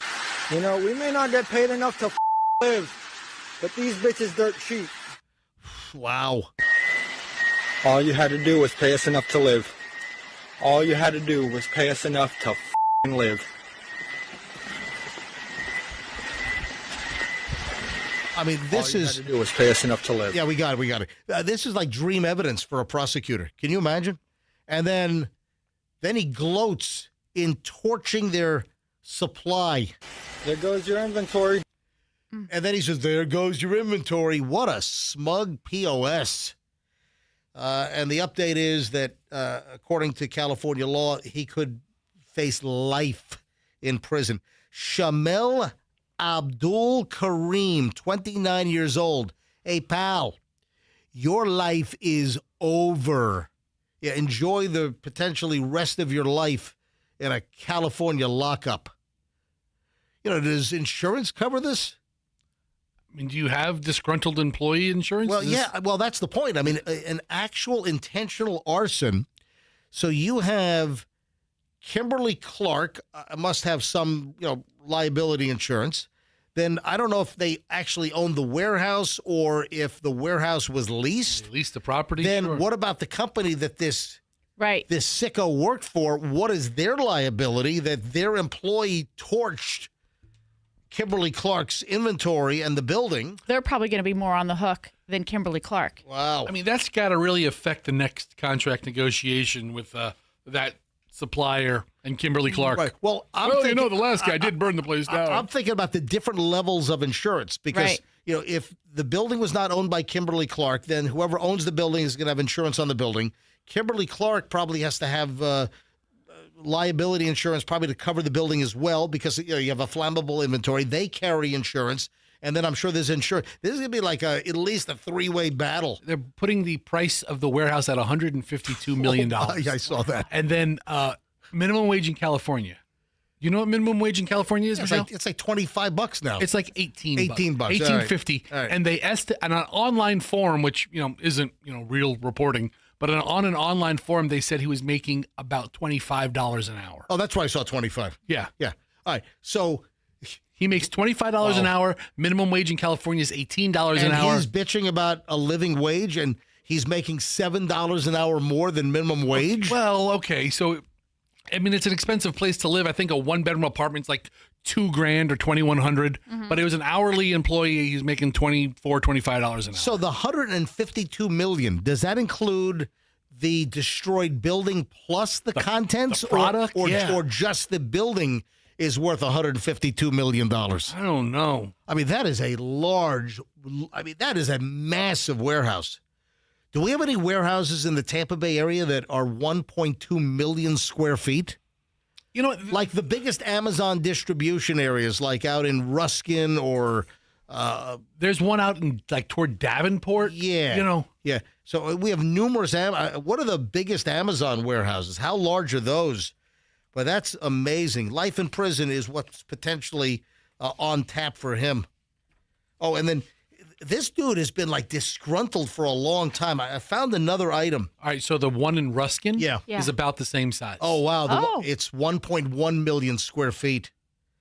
Wow. So if you work in that Amazon warehouse or if you've passed by it, that's a little smaller than the toilet paper warehouse that went up in flames out in California. So this Shamel Abdul Karim, this guy's got a history of just bitching and moaning and complaining. Shamel. That he's... What? Wasn't that like a Michael Jackson lyric? Shamel. No, Shamor. Shamor. No, Shamor. This guy's been disgruntled for a long time because he also, I guess, filed, listen to this. In 2024, he filed a class action lawsuit against Prime Flight, which provides air carriers and airports with a wide range of aircraft, passenger, and security services. The suit filed in California alleged that Prime Flight failed to provide mandatory lunch and rest breaks owed to its hourly employees under California labor laws. He sought payment for the breaks he claimed he and other workers missed and were mandated by state law. The case was dismissed in January of 2025, indicating that he won a settlement of some type.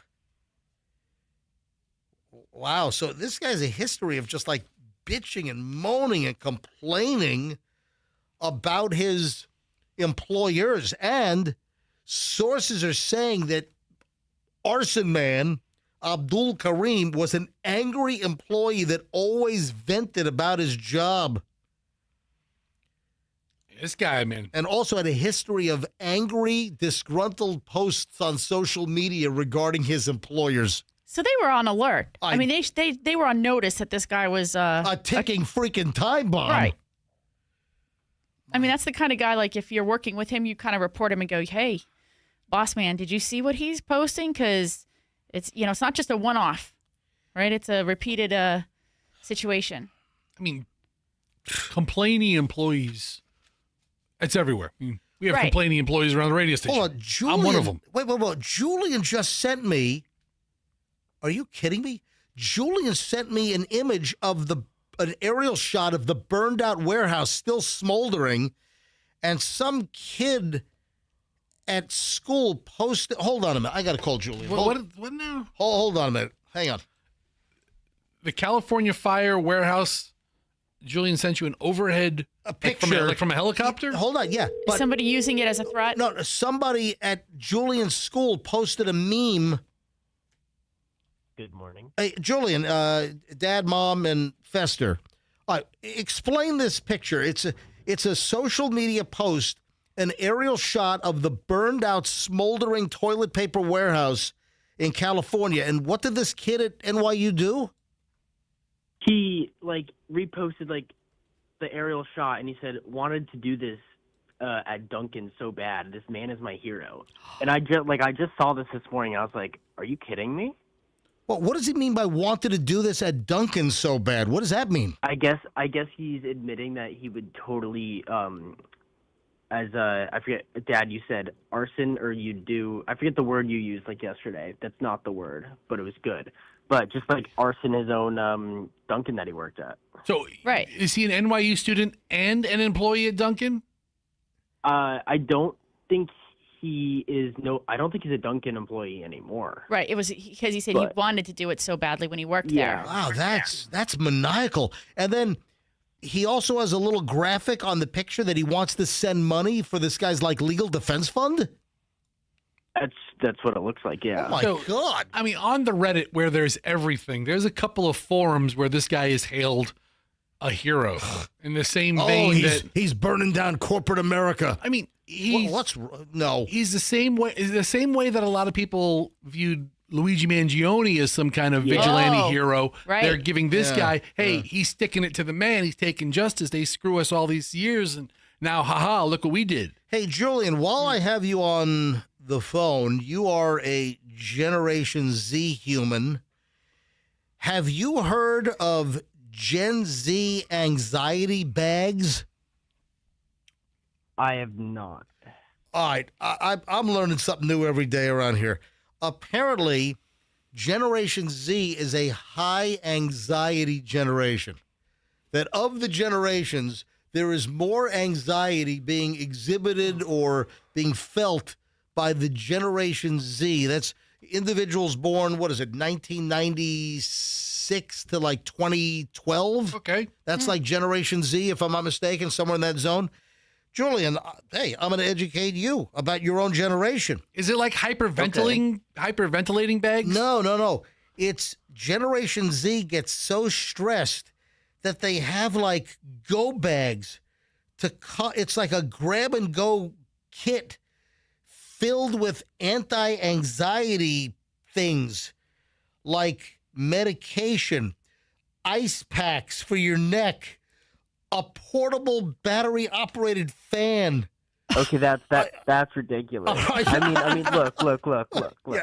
I'm a big like backpack kid. I love having all my crap wherever I go. Right. But it's none of that. Like, I mean, I got my computer. I got power banks. I got everything that you guys always need that I have. Yeah, but you don't have any you don't have any calming tools in there? Julian, where would you put yourself? Except for like I have like so much Xanax, that I'm like dying, or like that like trank stuff, I'm buying that. Yeah, the Rhino trank. You don't have Xanax. No. Yeah, all right, but Julian, where would you put yourself on the Generation Z anxiety scale? Yeah, I mean, or the anxiety meter. I think pretty low. Yeah, I would think that about you as well. Do you know any students maybe in your class or that you associate with or you come across that are just like off the charts with the anxiety? Where it's not even fun to be around them because you're like, oh my God. Oh. Not that I can really think about. Like, nobody comes to mind. At least if they are, they're pretty good at hiding it. All right, well, listen, I'm educating you. Keep your eyes out for Generation Z anxiety bags, like a go bag. I mean, is that the new bug out bag? Like a bug, exactly. I was just about to say like a bug out bag. Yeah. For your emotions. So this girl, I gave you her inventory. She's got the battery-operated fan, backpack. She's got, cold pack. She's got her anxiety medication. And she also has various fidget spinner devices. Yeah. Have you ever seen the fidget cube, Julian, where each side of the cube has a different... Oh, yeah. It's like a light switch on one. Oh, geez. Yeah. Oh, so you have all kinds of little things to, like, on this cube. Manipulate? Yeah. All really? Right. Yeah. All right, Julian, I think Mom and I are going to go see the drama. What's it about? I just don't want to tell you. All right, but you think that I'll like it? It's my kind of movie? I think so. I think it's interesting. It's a weird twist, a controversial kind of twist. Right. But I think it's definitely worth it to go watch. All right, I think Mom and I can do a little afternoon delight movie watching today. Hey, don't forget to scan my membership. I want those points. What's that line Alanis Morissette about in the theater?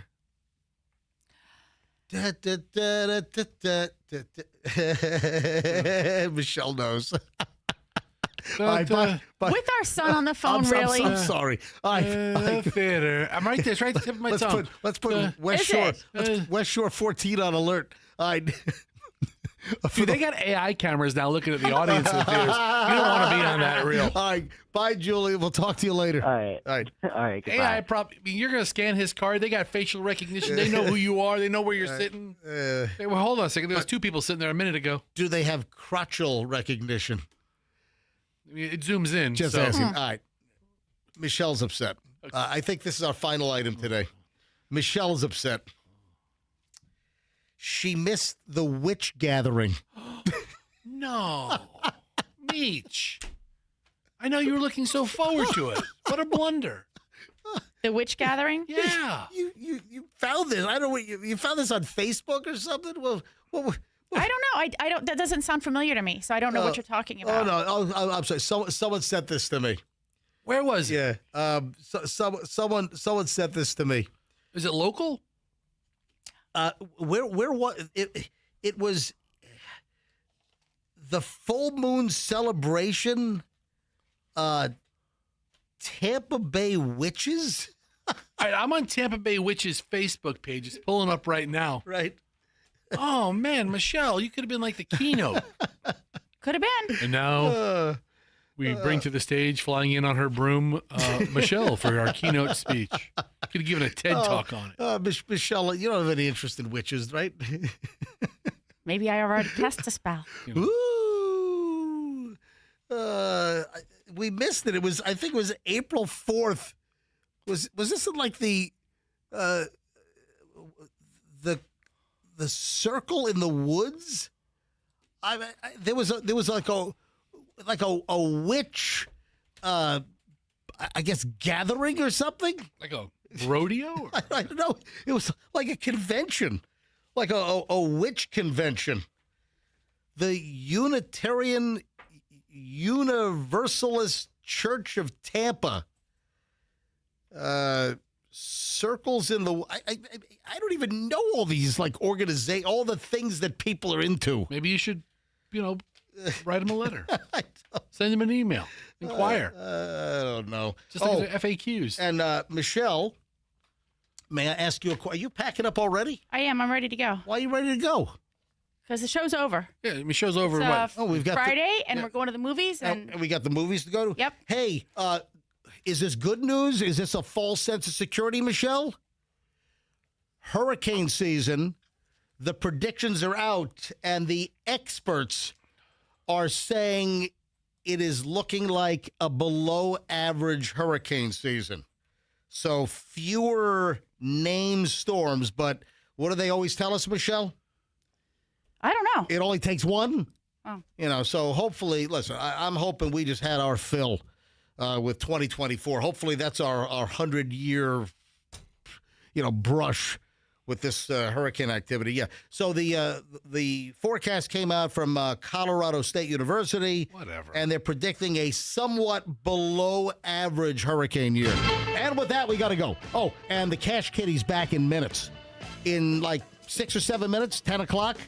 It's the Cash Kitty with another chance for you to win $1,000. So stand by. Folks, have a great weekend. We'll see you back here Monday morning. MJ Morning Show on Q105. And let's be careful out there.